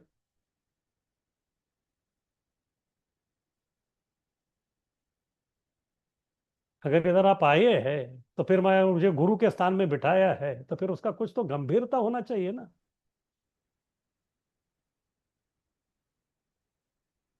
हरे कृष्णा प्रभु जी, उनकी तरफ से हम सभी क्षमा प्रार्थी है प्रभु जी आपसे।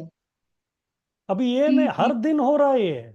अभी कोई तो एक दिन बताइए, किसी दिन जो है कोई व्यक्ति जो है इसको छोड़ के दूसरी जगह ये किया नहीं है, तो इसका मतलब क्या है? वो सुन नहीं रहे हैं, वो सुना रहे हैं। और मैं इधर आपको सुनाने के लिए इधर बैठा हूं, मैं सुनने के लिए नहीं बैठा।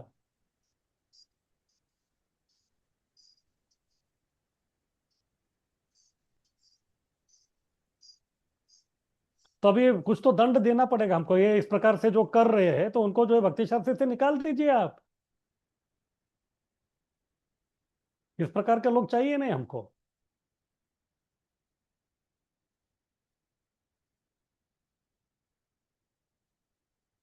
क्या लगता है आप लोगों को? जो इस प्रकार वो कर रहा है तो फिर उसको बिठा के क्या करेंगे इधर? हरे कृष्णा प्रभु जी, धन्यवाद। गौरांग पुस्तक। हाँ, तो प्रभु ये जो कर रहे हैं ना, इनको भक्ति शास्त्र से निकाल दीजिए। अब एक 4-5 लोगों को निकाल देंगे तो फिर सब लोग लाइन पे आ जाएंगे। अच्छा, क्योंकि और ऐसा नाम क्या है? कोई एक दिन नहीं कि ये लोग जो है कुछ बीच में जो है अपना नहीं सुनाए।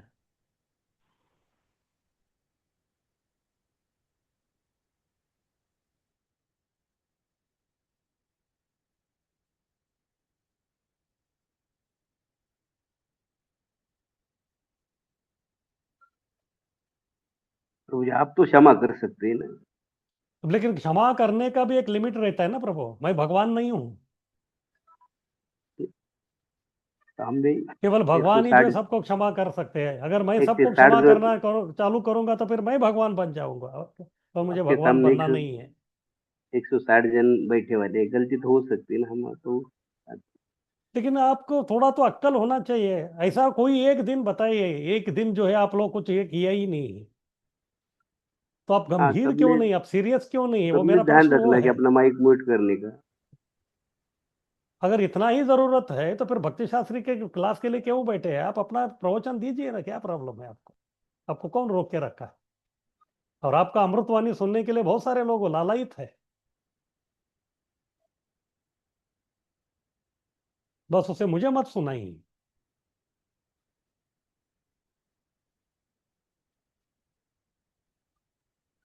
हरे कृष्णा प्रभु जी, सबकी तरफ से हम लोग क्षमा मांगते हैं आपसे। हरे कृष्ण। चलिए ठीक है।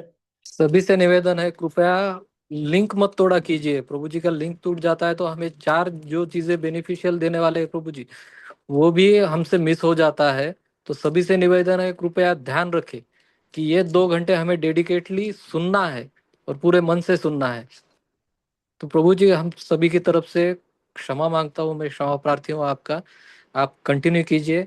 और गौरांग प्रभु जी आपसे रिक्वेस्ट है, अगर हो सके तो अगर किसी का ऐसे दिखता है, सुनाई देता है, तो आप उसे तुरंत हटा दीजिए। हरे कृष्ण। यस, गौरांग प्रसाद प्रभु, आपका क्या विचार है?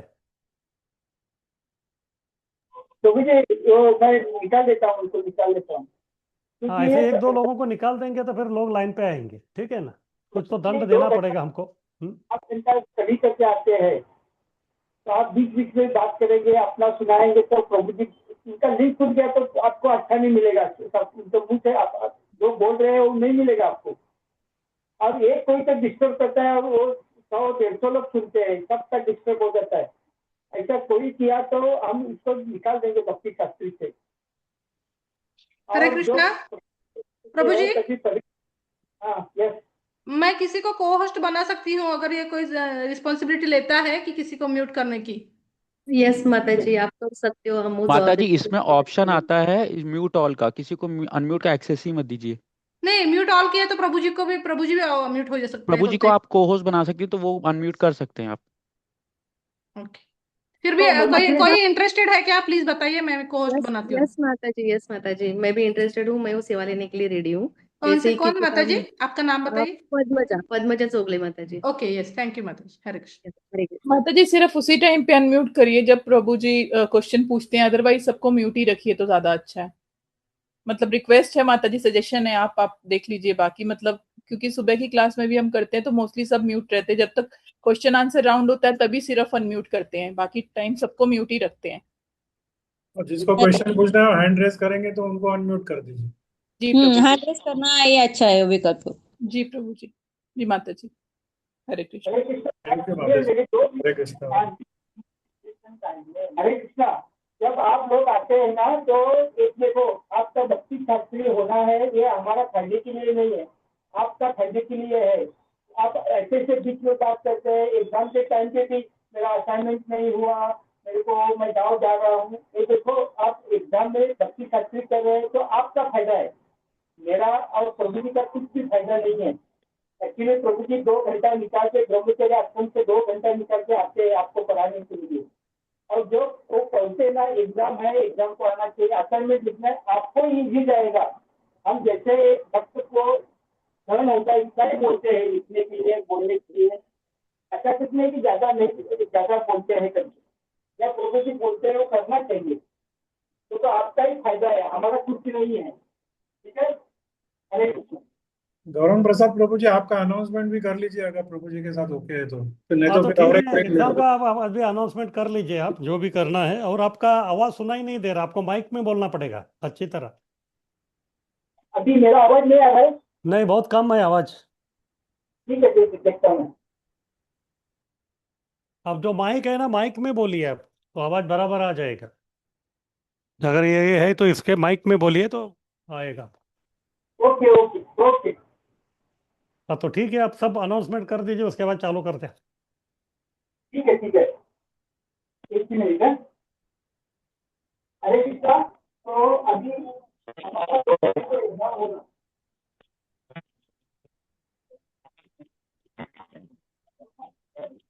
प्रभु जी आवाज क्लियर नहीं है आपका आपकी। आवाज नहीं आ रहा है।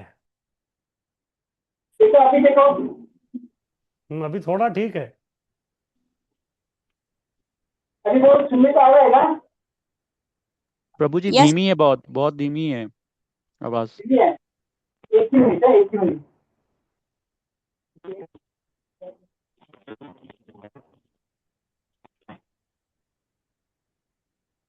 धीमी है आवाज एकदम। आ रहा है लेकिन वो एको हो रहा है थोड़ा आपका, इसीलिए जो है उसका क्लैरिटी नहीं है। देखो,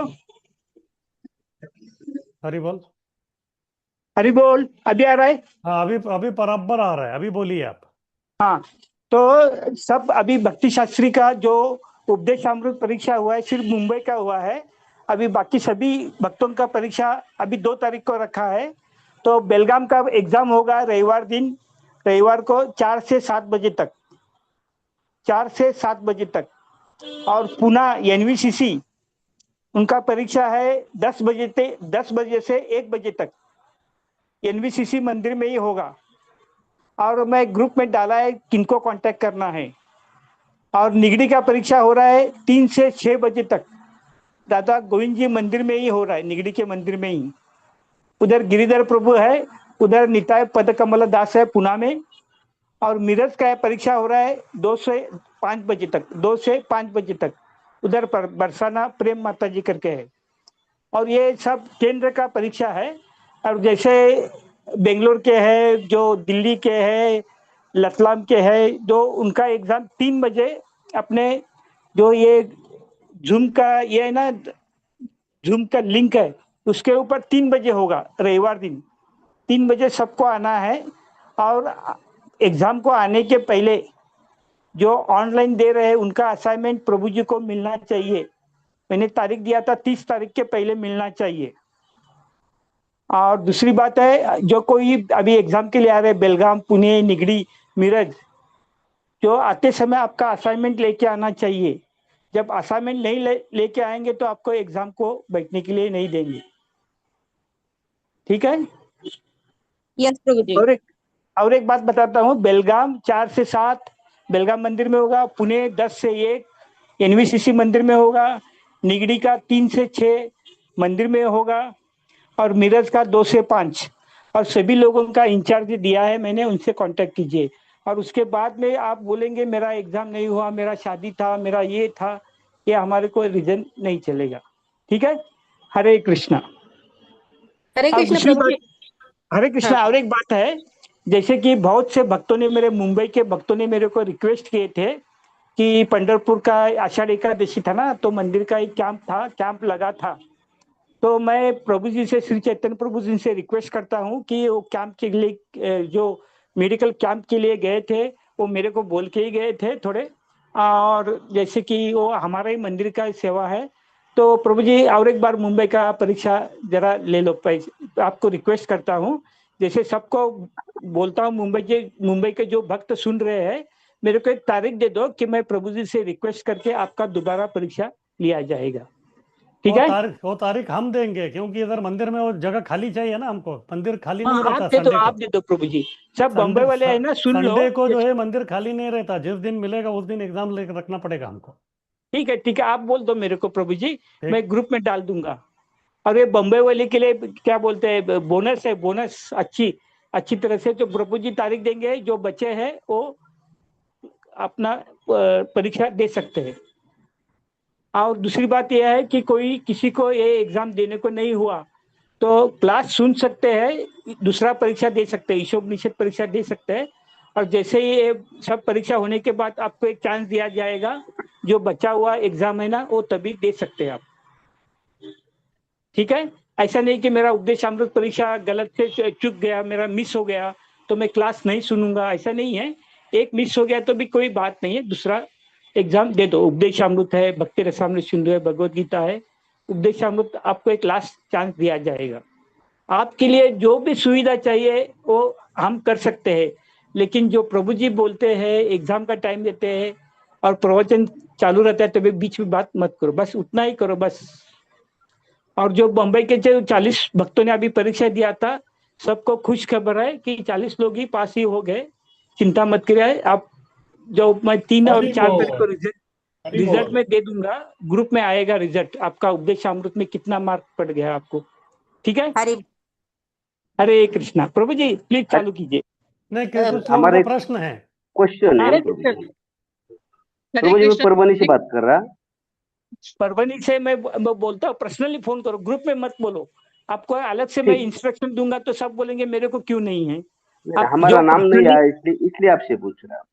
प्रभु जी पर्सनली बात करो मेरे, पर्सनली ठीक है। बात करो मेरे से, मैं बात करता हूँ। यस प्रभु जी।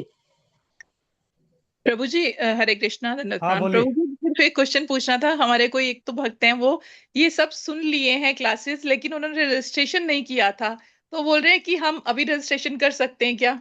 हाँ, उनको एग्जाम देने की तैयारी है तो हमको कुछ प्रॉब्लम नहीं, उनको बोलिए डायरेक्ट एग्जाम के लिए आइए और एग्जाम दीजिए, फिर अच्छा, कोई आपत्ति नहीं है। ठीक है, ठीक है प्रभु जी, थैंक यू प्रभु जी। तो डायरेक्ट वही एग्जामिनेशन सेंटर में चले जाइए, फिर अपना नाम बताइए, एग्जाम दीजिए, असाइनमेंट दीजिए, बस कुछ प्रॉब्लम नहीं।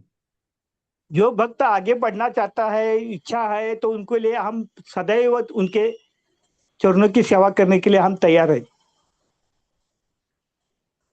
ठीक है, हरे कृष्ण प्रभु जी। Yes. धन्यवाद। मुझे ये पूछना था, असाइनमेंट के जो अपन फोल्डर देंगे उस पे नाम और सेंटर का नाम लिखना है क्या? हाँ, सब हाँ, लिखना है। असाइनमेंट में आपका सिर्फ नाम लिखा तो बस, असाइनमेंट के ऊपर दोनों नाम लिखिए, दीक्षित नाम और वो दोनों, नहीं तो फिर हमेशा वो गड़बड़ रहता है। दोनों नाम चाहिए हमको। हाँ, दीक्षित है दोनों तो नाम दीक्षित और नाम आपका सेंटर का नाम चाहिए बस।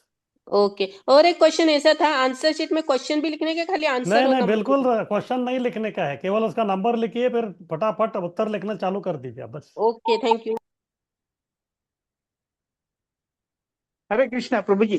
ठीक प्रभु जी हरे कृष्णा। हाँ, मैं हैदराबाद से हूँ प्रभु जी, तो यहाँ पर एग्जाम कब रहेगा प्रभु जी? प्रभु जी ऑनलाइन होगा।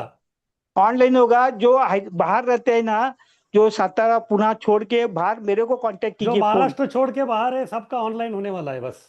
और उनका क्वेश्चन इधर सब हाँ, ग्रुप में नहीं दिया जा सकता, उनके लिए अलग स्टेटमेंट है। ठीक है, ओके। हरे कृष्ण। प्रभु जी मतलब पता रहेगा तो हम उस दिन तैयार रह सकते हैं, मतलब प्लानिंग कुछ नहीं करेंगे तो।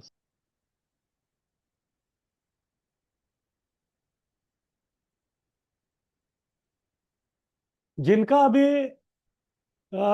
सेंटर और बाद में उनका टाइमिंग नहीं बताया है, वो जगह से दूसरी जगह अगर कोई है, फिर सबका जो है ऑनलाइन टेस्ट का जो टाइमिंग बताया है उसी समय में जो है आपको ज्वाइन होके एग्जाम देना है आपको।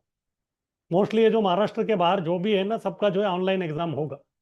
तो फिर ऑनलाइन का टाइमिंग जो है वो ग्रुप में डाल दिया जाएगा, उसी समय में आप तैयार रहिए और उसके पहले असाइनमेंट जो आपका सबमिट हो जाना चाहिए। ठीक है, हरे कृष्ण। ठीक है प्रभु जी। ठीक है, ओके। तो वायु और वर्षा के देवताओं को वो नियंत्रित करते हैं। तो वर्षा का देवता है इंद्र। इंद्र का पूजा चल रहा था, तो फिर कृष्ण ने बोला कि इंद्र का पूजा क्यों कर रहे हैं। उन्होंने बोला कि वो हमको पानी देते हैं। तो कृष्ण जो है तभी उधर वो कर्म मीमांसा बताते हैं नंद महाराज को, यानी कि ये तो उनका कर्तव्य ही है।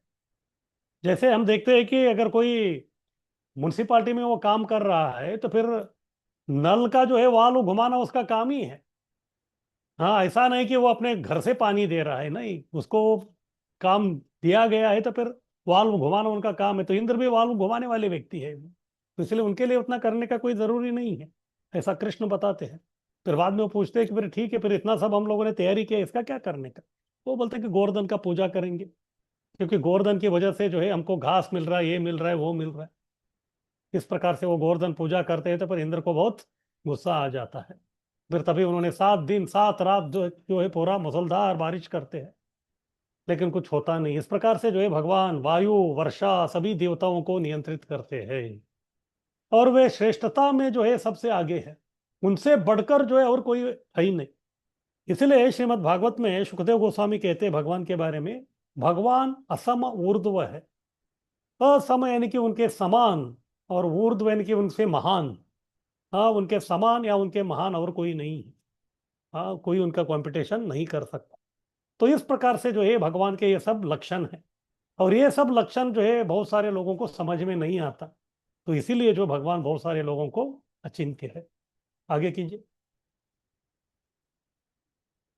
तो विभाग 1, कृष्ण का स्थान और शक्ति क्या है। इससे हमको मालूम होता है कि कृष्ण जो है किस प्रकार से अचिंत्य है। उसके लिए हमको उनका स्थान, वो कौन है और उनकी शक्ति क्या है। सबसे पहला कृष्ण का स्थान ऐसा है कि वो अचिंत्य है। तो प्रिय कैसे समझे। तो प्रभुपाद जी ब्रह्म संहिता का श्लोक जो है उधर बता रहे हैं, चिंतामणि प्रकर सद्म सुकल्प वृक्ष लक्षा उर्तेश सुरभीर विपाल यंतम।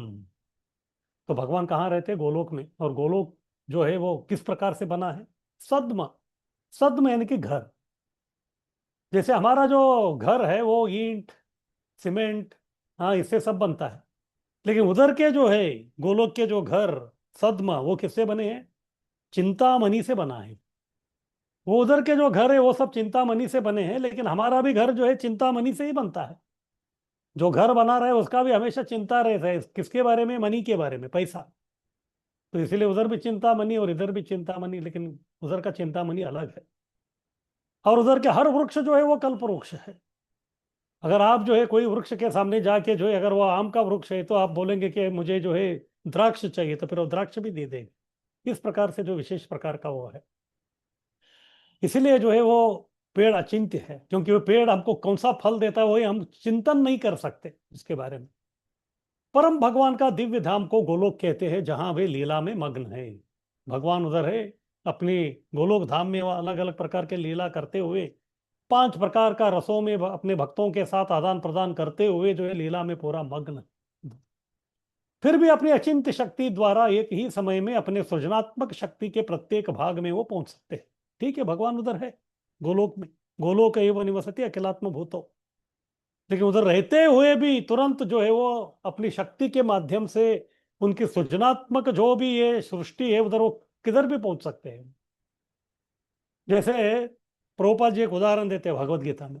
जैसे एक वृक्ष है, वृक्ष जो है एक ही जगह में वो बैठा है, एक ही जगह में वो खड़ा है। अभी जिस जगह में वो खड़ा है तो उसके जो है वो जड़ जो है वो अंदर है, लेकिन अभी उसको पोषण होना है तो फिर हवा से तो पोषण नहीं होगा, उसको भी पानी या कुछ तो चाहिए। वो सब जो है जड़ जो है वो खींचते हैं। अगर मान लीजिए जहां जो पेड़ खड़ा है उधर जो है उसका पोषक के लिए जो है जमीन के अंदर कुछ है ही नहीं, तो फिर जड़ क्या करते हैं? जड़ जो है आगे आगे फैलते हैं। कहाँ तक फैलते हैं? जहां तक पानी नहीं मिलता। लेकिन फिर भी वृक्ष उधर ही खड़ा है, लेकिन वो अपने जड़ों को फैला के जो है सब अपना काम करके ले रहा है। अगर एक साधारण वृक्ष के पास इतना शक्ति है तो फिर भगवान के पास क्यों नहीं? तो भगवान भी जो है वो लोग धाम में रह के जो है अपनी शक्तियों को फैला के सब काम कराते हैं। इस प्रकार से जो है भगवान अचिंत्य है, इसलिए लोगों को समझ में नहीं आता आपका भगवान कहाँ रहते हैं। हम बोलते हैं कि वो धाम में है, तो फिर धाम में है तो फिर इधर क्या करते हैं? वो इधर तो उसका कोई होना नहीं चाहिए। और भगवान की अचिंत्यता के बारे में आप कितना ही समझाने का कोशिश कीजिए, लोगों को जो है बिल्कुल समझ में नहीं आता है। आगे कीजिए।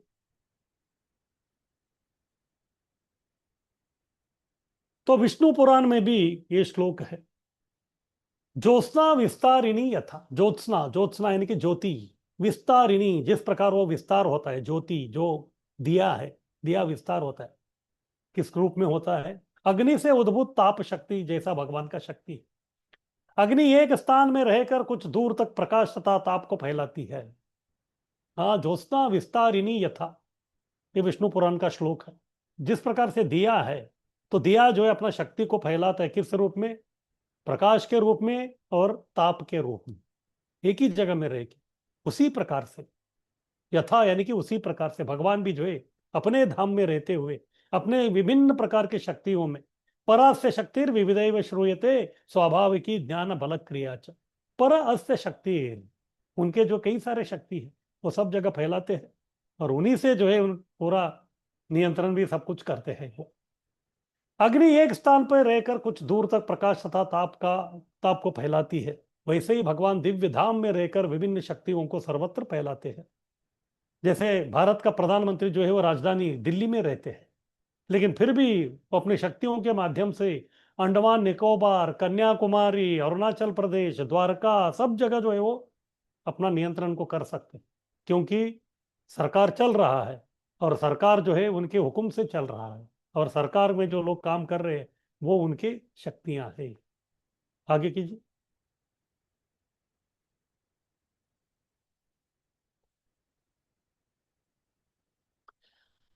तो आगे बता रहे कि भगवान की जो है कई सारे शक्तियां हैं, अनंत शक्तियां हैं भगवान का, इसलिए भगवान का एक नाम ही अनंत शक्ति है। असंख्य है पर तीन जो है प्रमुख है। पहला है अंतरंगा शक्ति, दूसरा है बहिरंगा शक्ति और तीसरा है तटस्था शक्ति। अंतरंगा शक्ति जो है श्रीमती राधा रानी की लादिनी शक्ति है, ये आह्लादिनी शक्ति, यह आध्यात्मिक आकाश या भगवत धाम इसकी प्राकट्य है। तो आध्यात्मिक जगत है तो वैकुंठ धाम है या गोलोक है, उधर जो भी प्राकट्य हुआ है उसका वो कौन सी शक्ति से हुआ है? वो आह्लादिनी शक्ति है, अंतरंगा शक्ति से हुआ है। उसी प्रकार से ये जो है भौतिक जगत, तो भौतिक जगत जो है कौन सी शक्ति की प्राकट्य है? बहिरंगा शक्ति। दूसरा जो महामाया की शक्ति है, ये अंतरंगा शक्ति जो योग माया की शक्ति है, और ये महामाया की शक्ति बहिरंगा शक्ति है, जिससे जो है भौतिक जगत का जो है प्राकट्य हुआ है। फिर आगे सर ईशोपनिषद में बताया गया है कि ये जो आध्यात्मिक जगत है ये त्रिपाद विभूति है और भौतिक जगत एक पाद विभूति है। एक पाद विभूति यानी कि ये केवल 25% है और आध्यात्मिक जगत 75% है, उतना वो बड़ा है। अभी भगवान है और भगवान के दो सृष्टि है, एक है आध्यात्मिक जगत और एक दूसरा भौतिक जगत। आध्यात्मिक जगत का प्राकट्य होता है अंतरंगा शक्ति से, भौतिक जगत का प्राकट्य होता है बहिरंगा शक्ति से। तो दो जगत और दो शक्ति हो गया, लेकिन इधर तीसरे शक्ति के बारे में बोल रहे, वो है तटस्था शक्ति। एक दृष्टि से देखा जाए तटस्था शक्ति नाम से कुछ है ही नहीं। इसको तटस्था इसलिए कहा है क्योंकि यह शब्द तटस्था बहुत विशेष है। तट, तट यानी कि किनारा। जैसे हम देखते हैं नदी का किनारा हो या फिर समुद्र का किनारा हो, उधर जो है क्या रहता है? बालू रहता है। बालू का जो है दो अवस्था रहता है, जब पानी उसके ऊपर आ जाता है तो फिर वो गिल्ला हो जाता है और पानी उधर नहीं आता है तो फिर वो सूखा रहता है। इस प्रकार उसका जो है दो अवस्था रहता है हमेशा, कभी गिल्ला कभी सूखा। इसी प्रकार से जो जीव है या जीवात्मा है तो उसका भी जो है वो एक गिल्ला रहेगा या फिर सूखा रहेगा। इसका मतलब वो एक तो अंतरंगा शक्ति में रहेगा या फिर बहिरंगा शक्ति में रहेगा, और तीसरा कोई शक्ति है ही नहीं उसका। वो ये दोनों में रह सकता है, इसीलिए उसको तटस्थता कहा है। जिस प्रकार से तट किनारे में इसका जो वालू है वो कभी सूखा कभी गिल्ला रहता है, ऐसे ही जीवात्मा जो है वो कभी अंतरंगा शक्ति के अंतर्गत कभी बहिरंगा शक्ति के अंतर्गत रहता है। जब वो अंतरंगा शक्ति के अंतर्गत रहता है और अंतरंगा शक्ति के अंतर्गत काम करता है तो फिर उसको महात्मा कहते हैं। महात्मा नस्तु माम पार्थ दैवीम प्रकृति आश्रिता, कृष्ण बोलते गीता में। महात्मा जो है वो दैवी प्रकृति के, इसमें दैवी प्रकृति यानी कि अंतरंगा शक्ति यानी कि योग माया का शक्ति। और जो बहिरंगा शक्ति में जो व्यक्ति है तो उसको कहते हैं दुरात्मा। दुरात्मा यानी कि संकुचित मनोवृत्ति वाला। और वो जो है ये भौतिक माया जो है, माया शक्ति के चंगुल में वो आ जाता है। इस प्रकार से जीव जो है उसके पास दो चॉइस है, या उधर जाओ या उधर जाओ, इसीलिए उसको तटस्थता कहते हैं। तो इसमें तटस्थता शक्ति के अंतर्गत आने वाले जो जीव है वो कौन है? केवल हमारे जैसे मनुष्य नहीं है, वायु वर्षा प्रकाश इत्यादि प्राकृतिक संसाधनों के देवता भी इसमें आते हैं। यानी कि देवी देवता भी जो है तटस्थता शक्ति ही है। हाँ, देवी देवता भी जो है वो तटस्थता शक्ति है, इतने बड़े बड़े। तो फिर बाकी मनुष्य सब लोग जो है वो तटस्थता शक्ति के अंतर्गत ही आते हैं। इस प्रकार से भगवान की तीन शक्तियां हैं और उससे जो है वो पूरा संसार को जो है वो चला रहे हैं। आगे कीजिए।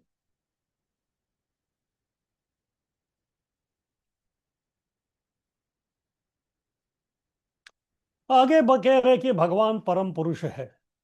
पुरुष का मतलब क्या है? पुरुष का मतलब वही व्यक्ति भोगता है, यानी कि सब कुछ वही मालिक है, वही स्वामी है, वही सब कुछ उधर जो है वो उसकी संतुष्टि के लिए, उसकी आनंद के लिए, उसको कहते हैं पुरुष। जैसे घर का जो मुखिया है उसको पुरुष कहते हैं। क्यों? क्योंकि उसका ही हुक्म चलता है उधर, और पूरा जो परिवार है एक दृष्टि से उसकी संतुष्टि के लिए चल रहा है वो सब। ऐसे तो कई सारे पुरुष है, लेकिन भगवान परम पुरुष है। क्यों? क्योंकि उनसे बढ़कर और कोई पुरुष है ही नहीं, इसलिए भगवान को बोलते पुरुषोत्तम। सभी पुरुषों में वो उत्तम है, सर्वोत्तम है और परम है, यानी कि सबसे बड़े है वो। इसीलिए मैं अभी बोल रहा था कि असम ऊर्ध्व, उनसे महान और उनसे समान वो कोई नहीं है। ईशोपनिषद समझाता है कि परम सत्य पुरुष है, साकार रूप में है। फिर से साकार के बारे में आ गए इधर उल्लेख, जो आपको असाइनमेंट लिखना है। ईशोपनिषद हमको समझाता है कि परम सत्य पुरुष है और साकार रूप में है। अगर वो पुरुष नहीं होता, साकार रूप में नहीं होता, तो फिर वो परिपूर्ण नहीं होता। यदि उनको परिपूर्ण करना होना है तो फिर उनके पास परिपूर्ण रूप भी होना चाहिए, साकार रूप भी होना चाहिए, तब जाके वो परम पुरुष हो सकते हैं। नहीं तो हमको रूप है और हमको पैदा करने वाले जो भगवान है उनको रूप नहीं है, ऐसा नहीं हो सकता। वो रूप विहीन नहीं हो सकते। हमको रूप क्यों है? क्योंकि उनको रूप है, इसलिए हमको रूप है। जैसे हम देखते हैं, अगर कुत्ते का जो अगर कोई बच्चा है तो फिर वो कुत्ते जैसा ही दिखता है, और जो हाथी का जो बच्चा है वो हाथी जैसा ही दिखता है। ऐसा नहीं कि कुत्ते का बच्चा जो है वो हाथी जैसा दिखेगा, हाथी का बच्चा इस तरह का, नहीं, वो ऐसे ही दिखेगा वो। इसलिए बाइबल में कहते हैं कि man is go made as the image of God. जिस प्रकार से भगवान है उसी प्रकार के स्वरूप में जो है मनुष्य को बनाया गया है। जिस प्रकार हम दिखते हैं वो भगवान उसका असली व्यक्ति है, यानी कि असली व्यक्ति भगवान है, असली भोक्ता भगवान है। हम कभी भोक्ता नहीं बन सकते। हम लोग जो है इधर बताया है कि man is made as the image of God. Image यानी कि प्रतिबिंब। आईने में हम अपना प्रतिबिंब देखते हैं। अभी मान लीजिए आप आईने के सामने हैं, फिर बाद में आपके मन में यही विचार आया कि हर दिन मैं खुद को जो है श्रृंगार करता हूं, लेकिन आज जो है मैं खुद को श्रृंगार नहीं करूंगा। आईने में मेरा जो परछाई दिख रहा है, प्रतिबिंब दिख रहा है, उसमें उसको जो है मुझे श्रृंगार करना है। फिर आप जो है कुछ तो लेते हैं, क्या, हाँ चलो अभी इधर जो है मांग टीका लगाना है, तो फिर इधर आपने टीका लगा दिया, लेकिन इधर वो है, लेकिन जैसे आप थोड़ा हिलते हैं तो फिर वो आंख पे आ जाता है। फिर बाद में दूसरा कुछ लिया, तब तक ये दूसरी जगह चला गया। इस प्रकार से आप कितना भी कोशिश करेंगे, आईने में दिखने वाला जो आपका जो परछाई है, प्रतिबिंब है, उसको आप कभी श्रृंगारित नहीं कर सकते। अगर केवल उसी को करना है तो फिर इसका मतलब आईने में मेरा जो परछाई दिख रहा है उसका वो कभी श्रृंगार हो ही नहीं सकता। हो सकता है, लेकिन आपका जो तरीका है वो गलत है। तो क्या करना पड़ेगा? वो परछाई को छोड़ दीजिए। पहले समझिए कि वो परछाई किसकी है। वो परछाई आपकी है। तो फिर आप क्या कीजिए, अपने को श्रृंगार करा लीजिए। बस सब कुछ जो भी लगाना है वो सब जो है आप इधर लगा दीजिए, फिर आईने के सामने आ जाइए। अपने आप आपका परछाई जो है वो डेकोरेटेड रहेगा, श्रृंगारित रहेगा। तो इसी प्रकार से हम भी जो है, हम ओरिजिनल नहीं है, हम भी किसी की परछाई है। किसकी परछाई? भगवान की परछाई। इसीलिए हम भगवान को छोड़ के अपने आप को जो है खुश बनने का, संतुष्ट होने का कितना भी कोशिश करेंगे, हम हमेशा नाकामयाब रहेंगे। उसमें हमको जो है कभी भी यश प्राप्त नहीं हो सकता। यश तभी प्राप्त हो सकता है जब हम हमारे जो ओरिजिनल है व्यक्ति, कौन? भगवान, जब हम उनको तुष्ट करेंगे, संतुष्ट करेंगे, तभी हम भी तुष्ट हो जाएंगे। तो इसलिए शास्त्र कहते हैं यस्मिन तुष्टे जगत तुष्टि। जब भगवान को हम संतुष्ट करेंगे तो फिर अपने आप हम लोग भी जो है संतुष्ट हो जाते हैं। और इसका अच्छा उदाहरण जो है, जब पांडव वनवास में थे तभी हो गया। पांडव वनवास में गए थे तो फिर बहुत सारे साधु जो है वो युधिष्ठिर के पीछे पीछे चले गए। उन्होंने बोला कि आप हमारे साथ कहाँ आ रहे हैं, हम हमारा ही ठिकाना नहीं है। उन्होंने बोला नहीं नहीं, हमको जो है आप जैसे भक्तों का, वैष्णवों का संग चाहिए। वो आ गए। अभी युधिष्ठिर महाराज जो है वो वनवास में थे, लेकिन फिर भी वो राजा ही है, वो क्षत्रिय है और गृहस्थ है। क्षत्रिय होने के कारण, गृहस्थ होने के कारण, राजा होने के कारण उनका एक परम कर्तव्य है कि उनके साथ जो भी है, उनके ऊपर जो भी निर्भर है, उनका उदर पोषण करना, उनका जो है पेट पालना उनका कर्तव्य होता है। लेकिन इनको बहुत भारी गिर रहा था। फिर बाद में कृष्ण ने आके उनको बोला कि आप सूर्य की आराधना कीजिए। सूर्य जो है पूरा पृथ्वी को संभालने वाले व्यक्ति है, वो कुछ तो करेंगे आपके लिए।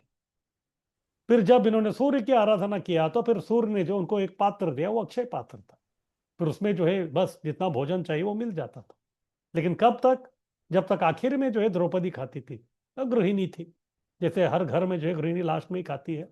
उनका एक बार खाना हो गया, फिर बाद में वो खाना देने का खाता खत्म उस दिन का। ऐसा सिस्टम था उसका। और एक खबर पहुंच गया दुर्योधन को। और एक दिन जो है हस्तिनापुर में दुर्वासा मुनि आए थे। दुर्वासा मुनि को उन्होंने इतना अच्छा खातिरदारी किया। पूरे हस्तिनापुर में जो है सबसे अच्छा राजमहल दुशासन का था। तो दुशासन के महल में उनको ठहराया गया। उधर जो है बस इतना अच्छा खातिरदारी किया, वो बहुत ही प्रसन्न हो गए। ये दुर्वासा मुनि भी जो है वो एक प्रकार के आशुतोष है। तुरंत वो खुश होते हैं और तुरंत जो है वो क्रोधित भी होते हैं, क्योंकि वो रुद्र के अंश से जो है वो जन्मे हुए है। वो कुछ भी हो, उस दिन बहुत ही खुशहाल मिजाज था उनका। दुर्योधन को बोले कि बताइए वत्स, आपको क्या वर चाहिए? उन्होंने बोला जिस प्रकार से आप हमारे ऊपर कृपा किया है, हमारा आतिथ्य स्वीकार करके, इसी प्रकार से हमारे जो दूसरे जो हमारे बंधु है पांडव, जो अभी द्वैत वन में रह रहे, तो उधर जाके आप उनका भी उद्धार कीजिएगा। उन्होंने बोला कि ठीक है। वो जाने के लिए तैयार हो गए थे। उनको बोला कि लेकिन आपसे जो है हमारा एक निवेदन है। क्या? आप दोपहर में 3 बजे के बाद जाइए उधर। बोला कि ठीक है, वैसे ही करेंगे। फिर 3 बजे के बाद इसीलिए बोला था क्योंकि 2 बजे तक जो है सबका खाना हो जाता था। फिर बाद जो है अक्षय पात्र को धो के रख देते थे। फिर उसके बाद जो वो अभी अगले दिन ही देगा भोजन। ये सब सोच के जो है कुटिलता के कारण जो है दुर्योधन ने इस प्रकार से जो उनसे वर मांग लिया। उन्होंने बोला कि ठीक है। फिर वो अकेले नहीं गए, अपने 60,000 शिष्यों के साथ उतर गए। और कभी पहुंचे? 3 बजे के करीब पहुंचे। तब तक जो है बस अक्षय पात्र का जो है काम हो चुका था। युधिष्ठिर महाराज को मालूम ही नहीं। उन्होंने बोला कि ठीक है, अतिथि आए तो खुश हो गए। फिर बाद में उनको अर्घ्य पद्य सब दे के उनका स्वागत किया। फिर बाद में बोले कि बगल में जो है नदी है, आप स्नान करके आइए, तब तक आपका भोजन का प्रबंध करेंगे। उनको लगा कि हमारे पास अक्षय पात्र है तो सब हो जाएगा। ये तो भूल ही गए कि उस दिन द्रौपदी का खाना हो गया तो उसको धो के रख दिया करके। कभी कभी हमारे घर में भी ऐसे ही होता है। किचन के अंदर जो है राशन का जो है क्या स्थिति है, वो केवल जो है उधर काम करने, यानी कि जो सेवा करने वाले जो गृहिणी है उनको मालूम है। कभी कोई अतिथि आता है तो ये घर का जो पुरुष है वो बोल देता है कि अरे 4 लोग आए, 4 कप चाय करो करके। उसको क्या मालूम उधर शक्कर है क्या नहीं है, वो सब उनको मालूम रहता है। इधर भी ऐसे ही वो रजिस्टर तो रसोई में क्या चल रहा है वो तो देखे ही नहीं, ऐसे उनको बोल दिया ठीक है आप आ जाइए करके। फिर द्रौपदी टेंशन में आ गई, क्या करना है। इनको भी समझ में नहीं आया कि क्या करना है। अचानक कृष्ण का स्मरण किया तो फिर कृष्ण उधर आए। फिर बाद में कृष्ण आते ही द्रौपदी को बोलने लगे कि ये द्रौपदी, मुझे भी जो है बहुत भूख लगा है, कुछ तो मुझे दे दो कर। बाद में द्रौपदी बोलने लगे कि कृष्ण तुम भी मेरी मजाक कर रहे हो। कृष्ण बोला कि नहीं नहीं, मैं मजाक नहीं कर रहा हूँ, सही में मुझे भूख लगा। उन्होंने बोला नहीं है, आज कुछ नहीं हो सकता क्योंकि मैं अक्षय पात्र को धो के रख दी। बोला नहीं, लेके आ जाओ देखते हैं। फिर कहते हैं कि उसमें जो है कुछ तो एक अन्न का कण था, उसको जो है भगवान ने स्वीकार कर लिया। उन्होंने उधर स्वीकार कर लिया तो डकार जो है ये 60,000 शिष्य और दुर्वासा मुनि को आ गया। ऐसा लग रहा था कि बस अभी और 4 दिन है, वो लोग जो है कुछ खा नहीं सकते, इतना जो है पेट भारी लग रहा था। क्यों? यस्मिन तुष्टे जगत तुष्टे, जब भगवान तुष्ट हो जाते हैं तो फिर सब लोग सोचते, इसलिए भगवान परम पुरुष है, पूर्ण भगवान है, परम भोक्ता वही है। फिर उसके बाद जो है समय हो गया, ये लोग नहीं आ रहे थे तो भीम को भेज दिया। जैसे दूर से भीम को देखा तो फिर दुर्वासा मुनि और उनके सब लोग जो वहां से भाग गए वहां से। इस प्रकार से जो है भगवान परम पुरुष है, उनसे बढ़कर और कोई पुरुष नहीं है, और उनका हमेशा साकार रूप है। आगे कीजिए। ये हो गया विभाग एक। हाँ, तो भगवान जो है किस प्रकार से अचिंत्य है और भगवान कौन है, उनके नाना प्रकार के जो लक्षण है वो क्या है। तो ठीक है, किसी का कुछ प्रश्न इसके बारे में? हरे कृष्ण प्रभु जी, दंडवत प्रणाम। दंडवत। प्रभु जी, आपने जो तटस्थ्य शक्ति के बारे में बताया, मतलब अभी तक तो मेरे नॉलेज में था कि इसमें सिर्फ जीव आता है, पर आज आपने बताया कि इसमें देवी देवता भी आते हैं। तो जीव और देवी देवताओं का तो स्थान एक जैसा नहीं होता, थोड़ा इसको और क्लियर करेंगे प्रभु जी प्लीज? हाँ देखिए, जो सब लोग जीव ही है, जो भौतिक जगत में जो आए हैं ना, ये सब बद्ध जीव है। ब्रह्मा जी से लेके नीचे जो है छोटा जो कीड़ा है वहां तक, जब जो भी है सब लोग बद्ध जीव है। इस भौतिक संसार में 14 माले का ये जो बिल्डिंग है, इधर सब आए हैं, सब जीव है, लेकिन सब जीव जो है वो बद्ध अवस्था में है, लेकिन उनका स्थिति अलग अलग है। उनका स्थिति जो अलग अलग है, जैसे जो है गांव में जो है बहुत सारे मकान है, सब लोग वो गांव के ही निवासी है, वो कोई शहर के निवासी नहीं है। और गांव में वो रह रहे, लेकिन कुछ लोग जो है महल जैसे घर में रह रहे, कुछ लोग झोपड़ी में रह रहे। तो इसी प्रकार से ये जो देवी देवता वो स्वर्ग में है, लेकिन वो भी बद्ध जीव ही है, क्योंकि वो मुक्त नहीं है, वो इधर ही है। वो देवता इसीलिए बने हैं क्योंकि उनको जो है कुछ प्रकार का उन्होंने पुण्य कमाया है, इसीलिए वो देवता बने। लेकिन अगला जन्म में जो है मृत्यु तो है ही उधर, अगला जन्म में जो है वो फिर से देवता बनेंगे, उसका कोई गारंटी नहीं, वो कुछ भी बन सकते। तो इस प्रकार ये जो जीव है इनमें भी श्रेणी है अलग अलग, और सबसे ऊंचा जो जीव है, आदि जीव, वो है ब्रह्मा जी। इस प्रकार से ये जो है ये भी तटस्था शक्ति जीव तत्व के इसमें ही आती है। हरे कृष्ण। हरे कृष्ण प्रभु जी। हरे बोल।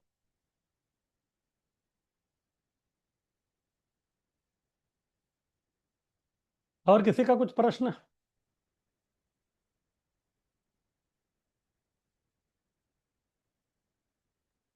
हरे कृष्णा प्रभु जी। हाँ बोलिए। प्रभु जी, जैसे अभी आपने बताया, वैसे क्लैरिटी तो थोड़ी सी आई, लेकिन जैसे आपने बताया हमें पहले भी ये बताया कि ब्रह्मा जी की जो पोजीशन है उस पे भी जो है, मतलब जो सुपीरियर बिल्कुल जीव है वो भी ब्रह्मा जी भी बदलते रहते हैं। तो इस तरह सभी देवी देवता बदलते रहते हैं, जैसे वायुदेव हैं, पवन देव हैं, सभी बदलते रहते हैं। सब लोग बदलते रहते हैं, ये एक प्रकार का मंत्रिमंडल जैसा है। हाँ, जैसे जो इनका 5 साल हो गया तो फिर दूसरा मंत्रिमंडल आता है, तो फिर उसी प्रकार से इनका सब बदलता रहता है। ये सब जो है पोस्ट है सब। जी और प्रभु जी। और ऐसे कहते हैं कि जब जीव जो है सबसे पहला इस भौतिक जगत में आता है तो उसको जो है ब्रह्मा जी का पोस्ट मिलता है, सबसे ऊंचा। और इधर तो बहुत सारे ब्रह्मांड है, इसका मतलब आप सब लोग जो है कभी ना कभी जो है ब्रह्मा जी बने थे, ब्रह्मा जी बन के अभी यहाँ तक आ गए जो भी है। फिर ऐसा पतन होते होते होते होते होते जो हम लोग नीचे आ गए, अभी बस हमको ये चक्कर में पड़ना ही नहीं, हमको इधर से निकलना है बस। हरे कृष्ण। थैंक यू प्रभु जी। हरे हरि बोल। कृष्ण। हरि बोल।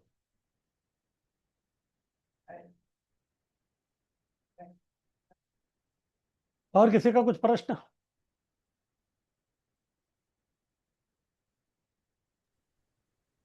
हरे कृष्ण प्रभु जी। हाँ हरि बोल। तो धर्म का सांग और शब्द का हाँ, इसमें समझ में नहीं आ रहा। धर्म का क्या? धर्म का स्वांग। हाँ, धर्म का सांग, स्वांग बोले तो मराठी में वो सोंगाड़े बोलते हैं ना, सोंग, सोंगाड़िया बोले तो वो जो है वो ऐसा है ही नहीं, वो ऐसा दिखा रहा है वो। जैसे हम देखते हैं कि नाटक करने वाले जो व्यक्ति रहता है वो नाटक में राजा बना है, लेकिन नाटक में राजा बना है इसका मतलब जो है वो असली जीवन में भी राजा ऐसा नहीं है, वो कोई जो है बस झोपड़ी में रहने वाला व्यक्ति हो सकता है। इसी प्रकार ये लोग भी जो है धार्मिक नहीं है ये लोग, लेकिन धार्मिक होने का जो है स्वांग कर रहे हैं, यानी कि वो लोग नकल कर रहे हैं, ऐसा दिखा रहे हैं, लेकिन असलियत में वो है ही नहीं। इसको बोलते हैं धर्म का स्वांग करने वाले। हरे कृष्ण। हरे कृष्ण प्रभु।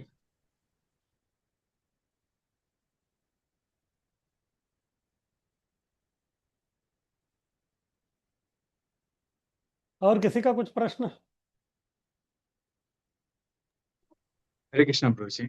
हरि बोल। तो प्रभु जी, प्रश्न ये था कि जैसे कि हम देवी लोक में भी देवता भी वहाँ पर भगवान का भक्ति करके भगवान धाम प्राप्ति कर सकते हैं प्रभु जी, हाँ स्वर्ग देखिए, में। देखिए आप कोई भी लोक में रह सकते हैं, कोई भी लोक में जो है भक्ति करके आप जा सकते हैं, कुछ प्रॉब्लम नहीं है। जैसे मैंने बताया, झोपड़ी में रहने वाले जो है श्रीधर कोलावेच वो भी भक्ति कर रहे थे। राजमहल में रहने वाले जो है ध्रुव महाराज और प्रहलाद महाराज वो भी भक्ति कर रहे थे। इसलिए भौतिक हमारा जो स्थिति है उसका और भक्ति का कोई संबंध नहीं है, कोई भी भक्ति कर सकता है। इस प्रकार से जो है जो नरक में है वो भी व्यक्ति भक्ति कर सकता है, स्वर्ग में रहने वाला व्यक्ति भी भक्ति कर सकता है, कोई भी जो है भक्ति कर सकता है। भक्ति कोई भी व्यक्ति कर सकता है, उसके लिए कुछ ये है नहीं। तो देवता भी उधर से भक्ति करेंगे, वो भी मुक्त हो जाएंगे। हाँ, मैंने ये सुना था कि प्रभु जी, जैसे कि देवी देवता में भी मनुष्य जीवन ही श्रेष्ठ है, क्योंकि इसी मनुष्य जीव में भक्ति करने का और भगवान प्राप्ति करने का मौका मिलता है, देवी योनि में नहीं मिलता, ऐसा सुना था। नहीं मिलता ऐसा नहीं है, उधर जो है आपको वो इतना आसान नहीं है, क्योंकि उधर सुख सुविधा इतना है, इतना आप भोग कर रहे हैं, तो फिर आपको जो है भगवान का स्मरण नहीं आता। अगर आप तो नरक में जा लेके चले गए तो उधर इतना तकलीफ है, इतना तकलीफ है, उतना तकलीफ में भी जो है आप भगवान का स्मरण नहीं कर सकते। ज्यादा सुख है तो भी भगवान का स्मरण नहीं होगा, ज्यादा दुख है तो भी भगवान का स्मरण नहीं होगा। लेकिन ये जो हमारा पृथ्वी जो लोक है, एक प्रकार का एक रैकचैक है, 50-50। हाँ, 50 सुख 50 दुख, कभी खुशी कभी गम, वो दोनों चल रहा है। इधर जो है बहुत आसान है हमको ये करना, क्योंकि दोनों का अनुभव हो रहा है हमका, इसलिए हम किसी के प्रति आसक्त नहीं होते। इसलिए कहते हैं कि ये जो जगह है ये भक्ति के लिए अनुकूल है, क्योंकि इधर ज्यादा ना ये है न वो है। अगर एक तरफ का वो ज्यादा हो गया तो फिर व्यक्ति भूल जाता है, इस तरफ का ज्यादा हो गया तो भी भूल जाता है। लेकिन इसीलिए जो पृथ्वी एक बीच वाला है, इसीलिए जो इधर आसानी से हम लोग भक्ति कर सकते हैं। हरे कृष्ण। हरे कृष्ण प्रभु जी, दंडवत प्रणाम। हरि बोल। प्रभु जी, अभी हम तो इस्कॉन से बहुत लेट जुड़े, means at the age of 40 हम आए हैं इस्कॉन में।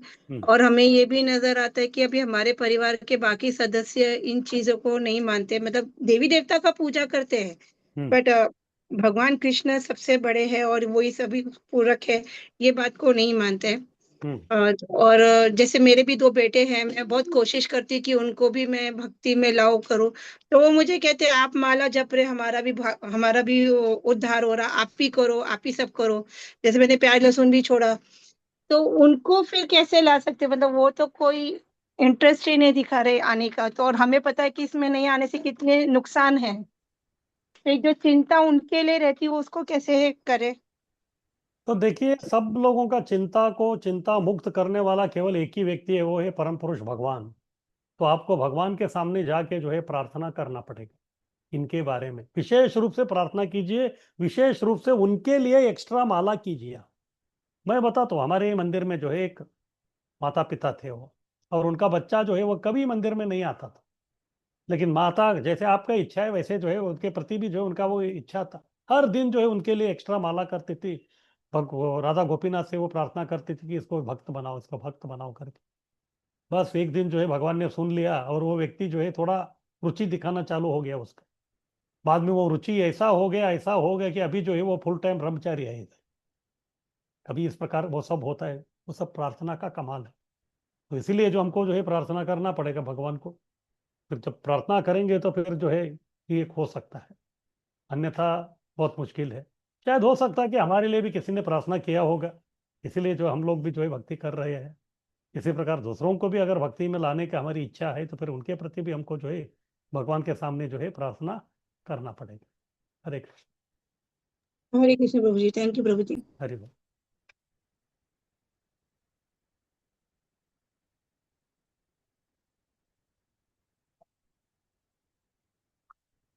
तो ठीक है, किसी का कुछ प्रश्न नहीं तो आगे बढ़ते हैं।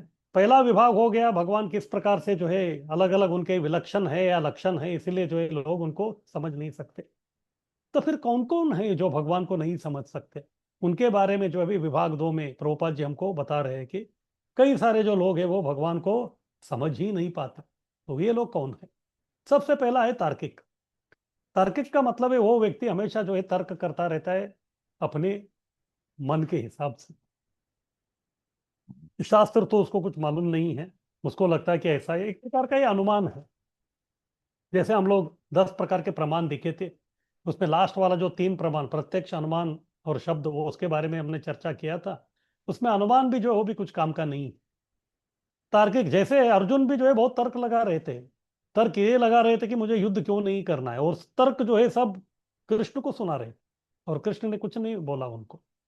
और जब तर्क लगा लगा के, अनुमान लगा लगा के जब थक गए, जब वो शरणागत हुए, तब जाके जो है कृष्ण अपने शब्द प्रमाण, यानी कि अपने गीता के वचन जो है वो बोलना आरंभ कर दिया। तो ये तार्किक जो लोग हैं वो भगवान को नहीं समझ सकते। बुद्धि तो बहुत है, ज्ञान बहुत है, लेकिन उसको जो है अचिंत्य भगवान को समझने में जो है उसको इस्तेमाल नहीं कर सकते। तो इनके बारे में ब्रह्म संहिता का ये श्लोक है, पंतस्तु कोटि शतवत्सर संप्रगम्य वायो रथापि मनसो मुनिपुंगवानाम सोप्यस्त यत् प्रपद अविचिन्त्य तत्वे, अविचिन्त्य तत्व गोविंदमादि पुरुषम तमहम भजामि। पंथास्तु कोटि शतवत्सर, वत्सर, वत्सर यानी कि संवत्सर, संवत्सर यानी कि वर्ष। कितने वर्ष? 100 कोटि वर्ष। 100 कोटि वर्ष तक भी आप लोग जो है पंतस्तु कोटि शतवत्सर संप्रगम्यो, संप्रगम्यो यानी कि संपूर्ण रूप से आप गमन करेंगे। किसमें गमन करेंगे? वायु रथापि, वायु के वेग से चलने वाला रथ में बैठ के। और मनसो मुनिपुंगवानाम, कौन वायु के रथ में, वायु वेग में जा रहा है, उसको बोल रहे मुनिपुंगव। मुनि उस व्यक्ति को कहते हैं वो हमेशा जो है अपना मन को जो है चिंतन में लगाता है, चिंतन करता रहता है वो मन के बारे में, उसको बोलते हैं मुनि। तो प्रभुपाद जी लिखते हैं one who agitates his mind is called as muni. लेकिन ये मुनि कौन है? ये मुनि पुंगव है। पुंगव का मतलब क्या है? गौ का मतलब होता है गाय, और पुम यानी कि पुरुष, यानी कि पुरुष गाय। पुरुष गाय यानी कि बैलोबा। तो बैल जो है कितना हट्टा कट्टा जो है मजबूत है, तो ये मुनि भी जो है अपने तर्क करने में जो इतने मजबूत वो व्यक्ति है, और वो वायु रथ में वायु वेग से जो है वो गमन कर रहा है। और कितने वर्ष तक? 100 कोटि वर्ष तक वो भ्रमण कर रहे हैं, लेकिन फिर भी हाँ, अविचिंत्य तत्व है। उनके लिए भगवान जो है हमेशा अचिंत्य तत्व भी रह जाते हैं, वो भगवान को नहीं समझ सकते। तो इस प्रकार से मुनि पुंगव, इतने जो है शक्तिशाली मुनि जो है वो ही भगवान को नहीं समझ सकते, तो फिर साधारण लोग, कोई व्यक्ति कैसे समझ सकता है? यदि कोई अभक्त दार्शनिक जो मुनि है वायु या मनोवेग से लाखों वर्षों तक अंतरिक्ष यात्रा करता है, तो भी वह परम सत्य को अपने से अति दूर पाएगा। वो वहां पहुंच ही नहीं सकता, कितना भी कोशिश वो क्यों न करे। वहां तक पहुंचना जो है बहुत ही नामुमकिन है, तो वो हो ही नहीं सकता। तो कभी कभी जो लोग बोलते कि चंद्र पे गए, उधर गए, तो ठीक है, चंद्र पे वो गए, लेकिन चंद्र लोक के अंदर नहीं गए। इसमें भी जो एक अंतर है। जैसे प्रभुपाद जी उदाहरण बताते हैं, कोई व्यक्ति बोल रहा है कि मैं राजभवन गया था। तो राजभवन गया था मतलब क्या है? राजभवन का जो पहला जो दीवार था, हाँ, तो पहला दीवार तक ही वो गया, वो अंदर तक नहीं गया। और जो व्यक्ति राजभवन के दीवार तक गया है, राजमहल का, और दूसरा जो राजा के अंतपुर में अंदर का जो रूम है वहां तक गया, दोनों में बहुत अंतर है। तो इसलिए जो है कभी कभी ये लोग जो है मून लैंडिंग वाले वो बोलते हैं कि हम चांद तक गए, तो शायद हो सकता है कि चांद का बॉर्डर तक गए हो, लेकिन जो चांद का बॉर्डर तक गया वो अंदर नहीं गया, क्योंकि अंदर जाने के लिए वीसा लगता है। जैसे अगर कोई व्यक्ति मान लीजिए उसको अमेरिका जाना है, और अमेरिका में वो लैंडिंग तो कर लिया, लेकिन एयरपोर्ट में ही जो है उन्होंने देख लिया कि इसका वीसा जो है सब गड़बड़ वाला है, तो फिर वो क्या करते, वहां से ही उसको वापस भेज देते।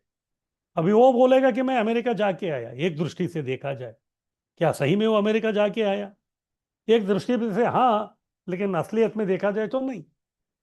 तो इसी प्रकार से प्रभुपाद ये लोगों के बारे में बोलते हैं जो मून लैंडिंग वाले हैं, जो चांद पे गए। चांद पे गए बोले तो कहाँ? चांद तक जाके टच करके आए, चांद के अंदर नहीं गए। चांद के अंदर जाने के लिए भी आपको वीसा लगता है, वो वीसा इनके पास नहीं है, क्योंकि चंद्र लोक जो है वो विशेष लोक है, उसके अंदर प्रवेश करने। अरे एक साधारण अमेरिका के अंदर प्रवेश करने के लिए आपको अच्छा वीसा चाहिए, वीसा नहीं तो आपको डिपोर्ट करते हैं, तो फिर चंद्र में ऐसे ही थोड़े अंदर घुसेंगे, ये तो हो ही नहीं सकता। तो इस प्रकार से ये लोग जो है कितना भी मनोवेग से कितने वेग से भी जाएंगे तो फिर ये भौतिक जगत के अंत क्या है ये इनको नहीं दिखता, तो फिर ब्रह्म ज्योति को पार करके उसके आगे जो है वैकुंठ लोक में आध्यात्मिक जगत में जाके अंत में गोलोक में बैठे हुए भगवान तक पहुंचना जो नामुमकिन है। तो इसीलिए उनको लगता है कि भगवान अचिंत्य है। अरे हम गए पूरा ढूंढे वो मिला ही नहीं, वो कैसे ढूंढेंगे, क्योंकि आपकी क्षमता ही नहीं है उनको तुम्हारा तक पहुंचने का, तो फिर कैसे ये होगा। इसीलिए कुछ नास्तिक लोग बोलते हैं कि हाँ हम गए सब ढूंढे सब कुछ हो गया लेकिन भगवान हमको कहीं नजर नहीं आए। ऐसे ही कुछ लोग थे, ये लोग जो है अंतरिक्ष यान में बैठ के उधर चले गए थे, उसमें कुछ नास्तिक थे, वो बोला कि हाँ हम भी आकाश में गए उधर कहीं जगह से हम लोगों ने ढूंढ लिया लेकिन आपका भगवान हमको कोई नजर नहीं आया। अरे वो कैसे आएंगे, भगवान रहते कहाँ हैं और आप कहाँ तक पहुंचे वही आपको मालूम नहीं है, तो फिर आप इस प्रकार कैसे बोल सकते। इसलिए तार्किक जो है कितना भी वो तर्क करेगा तो भी जो है भगवान तक नहीं पहुंच सकता। जब चैतन्य महाप्रभु जगन्नाथपुरी में आए थे तो पहली बार जो है वो जगन्नाथ का दर्शन करने के लिए गए। ये भी बहुत ही विशेष प्रकार का है, एक भगवान दूसरे भगवान का दर्शन कर रहे। जगन्नाथ कौन है, कृष्ण। चैतन्य महाप्रभु कौन है, कृष्ण। यानी कि कृष्ण कृष्ण को देख के आकर्षित हो रहा है ना, ये विशेष प्रकार का ये आकर्षण। फिर रहा नहीं गया क्योंकि चैतन्य महाप्रभु जो है राधा रानी के भाव में, वो कृष्ण है राधा रानी के भाव में, जैसे जगन्नाथ को देखा तो फिर रहा नहीं गया, जाके आलिंगन करने की इच्छा हुई, 2 कदम आगे रखे, इतने भाव विभोर हो गए थे कि इधर ही गिर पड़े वो और मूर्छित हो गए। फिर तभी जो है भोग मंडप के गिरे थे, अभी भोग का समय हो रहा था, इसीलिए उधर के जो सेवक थे उनको उठा के बाहर फेंकने का कोशिश कर रहे थे, तभी जो है उधर प्रवेश हो गया सार्वभौम भट्टाचार्य जी का। वो थे राजपुरोहित। फिर उन्होंने देखा कितना व्यक्ति है सोया हुआ है, लेकिन चैतन्य महाप्रभु की अंग कांति इतनी थी उससे जो है ये सार्वभौम भट्टाचार्य मायावादी व्यक्ति था, एक प्रकार का तार्किक था, वो भी आकर्षित हो गया। क्योंकि ये मायावादी लोग किससे आकर्षित होते हैं, ब्रह्म ज्योति से, और ब्रह्म ज्योति क्या है, भगवान की अंग कांति है। इस प्रकार वो आकर्षित हो गए। इसी प्रकार से और एक थे वाराणसी में, प्रकाश आनंद सरस्वती। वो प्रकाश में आनंद लेते थे। कौन सा प्रकाश, ब्रह्म ज्योति का प्रकाश, इसलिए उनका नाम प्रकाश आनंद। ये भगवान को भी मालूम था, इसलिए जब वो उधर बैठे थे, उनके वो महाराष्ट्रियन ब्राह्मण जब सबको बुलाया था तब उधर वो बैठे थे, तो भगवान ने जो अपना लाइट ऑन कर दिया ब्रह्म ज्योति, और उसका जो प्रकाश है वो प्रकाश से वो प्रकाश आनंद आनंदित हो गए। वो इतने आनंदित हो गए कि आगे चैतन्य महाप्रभु को लेके चले गए, इसलिए वो प्रकाश आनंद। और ये दूसरे सार्वभौम भट्टाचार्य वो भी आकर्षित हो गए।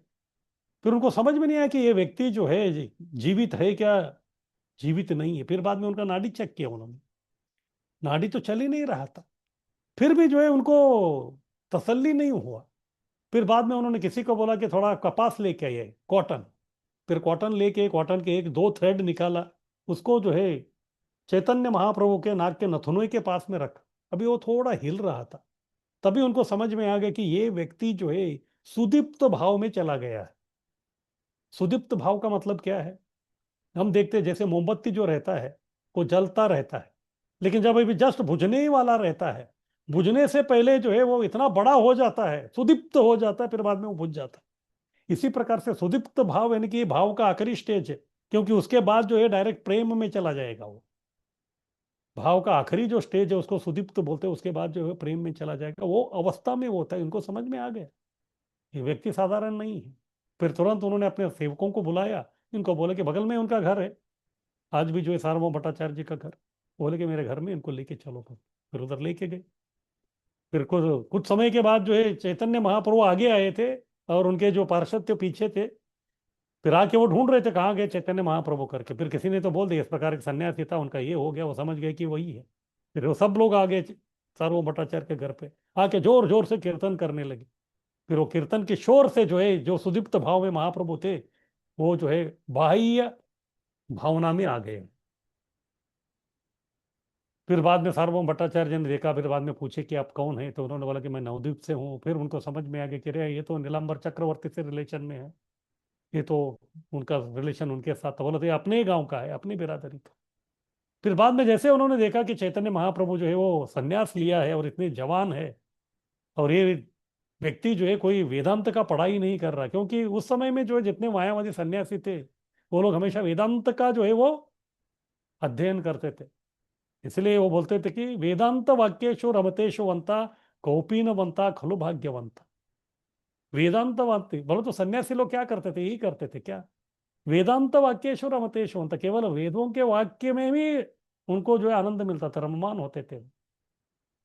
भले ही धारण करने के लिए कुछ नहीं, केवल कौपिन में भी है तो फिर वही खलु भाग्यवंत, वही सही में भाग्यवंत व्यक्ति है। इस प्रकार से उनका वो कहना था। लेकिन कुछ भी हो, फिर बाद में उनको इनके ऊपर तरस आ गया।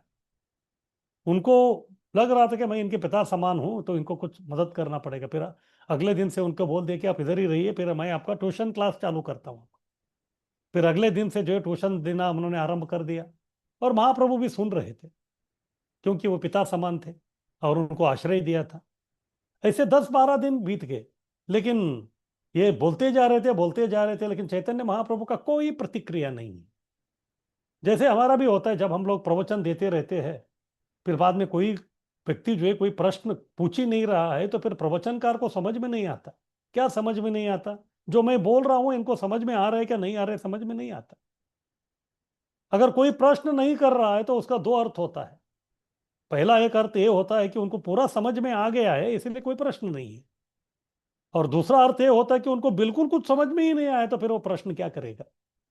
तो इसलिए सार्वभौम भट्टाचार्य जी को समझ में नहीं आया कि ये कुछ पूछ नहीं रहा है, तो फिर इनको समझ में आया क्या? बिल्कुल समझ में नहीं आया। और एक दिन रहा नहीं गया उनको, तो तुरंत जो है उन्होंने महाप्रभु को पूछ ही लिया, मैं इतने दिनों से जो है आपको प्रवचन कर रहा हूं, आज तक जो है आपने कुछ प्रश्न नहीं किया, कुछ टीका टिप्पणी तर्क कुछ भी नहीं किया। इसीलिए जो है मैं आपसे सुनना चाहता हूं कि मैं जितना भी आपको जो ज्ञान प्रदान किया है वो आपको समझ में आया या समझ में नहीं आया। अभी पहली बार जो है इतने दिनों के बाद चैतन्य महाप्रभु जो उनके सामने बोलने का दुस्साहस किया। बाद में उन्होंने कहा, भट्टाचार्य जी, जब तक आप जो है शास्त्र के अनुसार सब बोलते रहते, शास्त्र कोट करके जो है शास्त्र का श्लोक सुनाते, उसका अर्थ बताते हैं, और वो सब जो है मुझे अच्छी तरह समझ में आता है। किस प्रकार से, जैसे आसमान में 12 बजे का जो सूरज जिस प्रकार से प्रकाशमान है, उस प्रकार से शास्त्र से जब आप जो भी उल्लेख करके जो बोलते हैं उनको उतना सुस्पष्ट रूप से वो समझ में आता है। लेकिन जब उसके ऊपर आप अपना मायावादी व्याख्या बोलना आरंभ कर देते हैं, फिर वो कैसे होता है? वही 12 बजे का प्रखर सूरज के सामने कोई एक बादल आ गया है, फिर वो सूरज दिख ही नहीं रहा है। तो आपका जो व्याख्या है, आपका जो भाष्य है, वो इस प्रकार का है। तो सीधा बोल दिया उन्होंने कि, और किसको बोल रहे हैं कि प्रताप रुद्र महाराज के जो है वो दरबार में रहने वाले जो है राजगुरु है, उनको बोल दिया। क्या हिम्मत होगा उनका। बाद में जो है दोनों के बीच में वाद विवाद होता है आत्मा राम ये जो शब्द है उसके ऊपर। फिर बाद में आत्मा राम श्लोक बताते हुए श्रीमद् भागवत का उन्होंने आत्मा राम का मतलब क्या है करके एक 10-12 अलग अलग प्रकार के जो अर्थ सुनाते हैं सार्वभौम भट्टाचार्य। फिर बाद में बदले में चैतन्य महाप्रभु ने इनके ये 12 अर्थ छोड़ के बाकी सब जो है 70-80 अलग अलग प्रकार के अर्थ उनको बताते हैं। इनके ये विद्वत्ता देख के जो है सार्वभौम भट्टाचार्य जी को क्या बोलने का समझ में नहीं आता। फिर तुरंत उनको समझ में आता है कि ये व्यक्ति साधारण नहीं है। बाद में ये भी समझ में आता है कि ये वही जगन्नाथ है। फिर उनके सामने वो नतमस्तक हो जाते हैं। फिर बाद में वो बोलते हैं तार्किक, मैं इसके पहले जो है तार्किक था, केवल तर्क वितर्क कर रहा था। तो आगे वो बोलते हैं कि तार्किक श्रुगाल सब भ्यूं भ्यूं करे। श्रुगाल यानी कि लोमड़ी या सियाल या कुत्ता, वो भ्यूं भ्यूं यानी कि वो भौंकता रहता है। मैं इसके पहले जो है तार्किक बन के जो है केवल भौंक रहा था, लेकिन क्यों भौंक रहा हूँ, क्या भौंकना है, वो मुझे मालूम नहीं था। इस प्रकार मैं एक तार्किक था, लेकिन आपकी कृपा से जो है अभी मैं भक्त बन गया हूँ और मुझे ये सब जो है समझ में आ रहा है। इस प्रकार से जो अगर कोई व्यक्ति अभक्त दार्शनिक है, वो कितना भी अपना बुद्धि लगाए, कुछ भी करे, कितना भी कोशिश करे, भगवान तक नहीं पहुंच सकते। और ये जो सार्वभौम भट्टाचार्य जी अपने तर्क से जो है भगवान को समझने का बहुत कोशिश किया, हुआ नहीं। फिर अंत में क्या हो गया, चैतन्य महाप्रभु जो स्वयं भगवान है उनकी कृपा उनके ऊपर हो गई, उसके कारण से जो है उनको सब कुछ समझ में आ गया।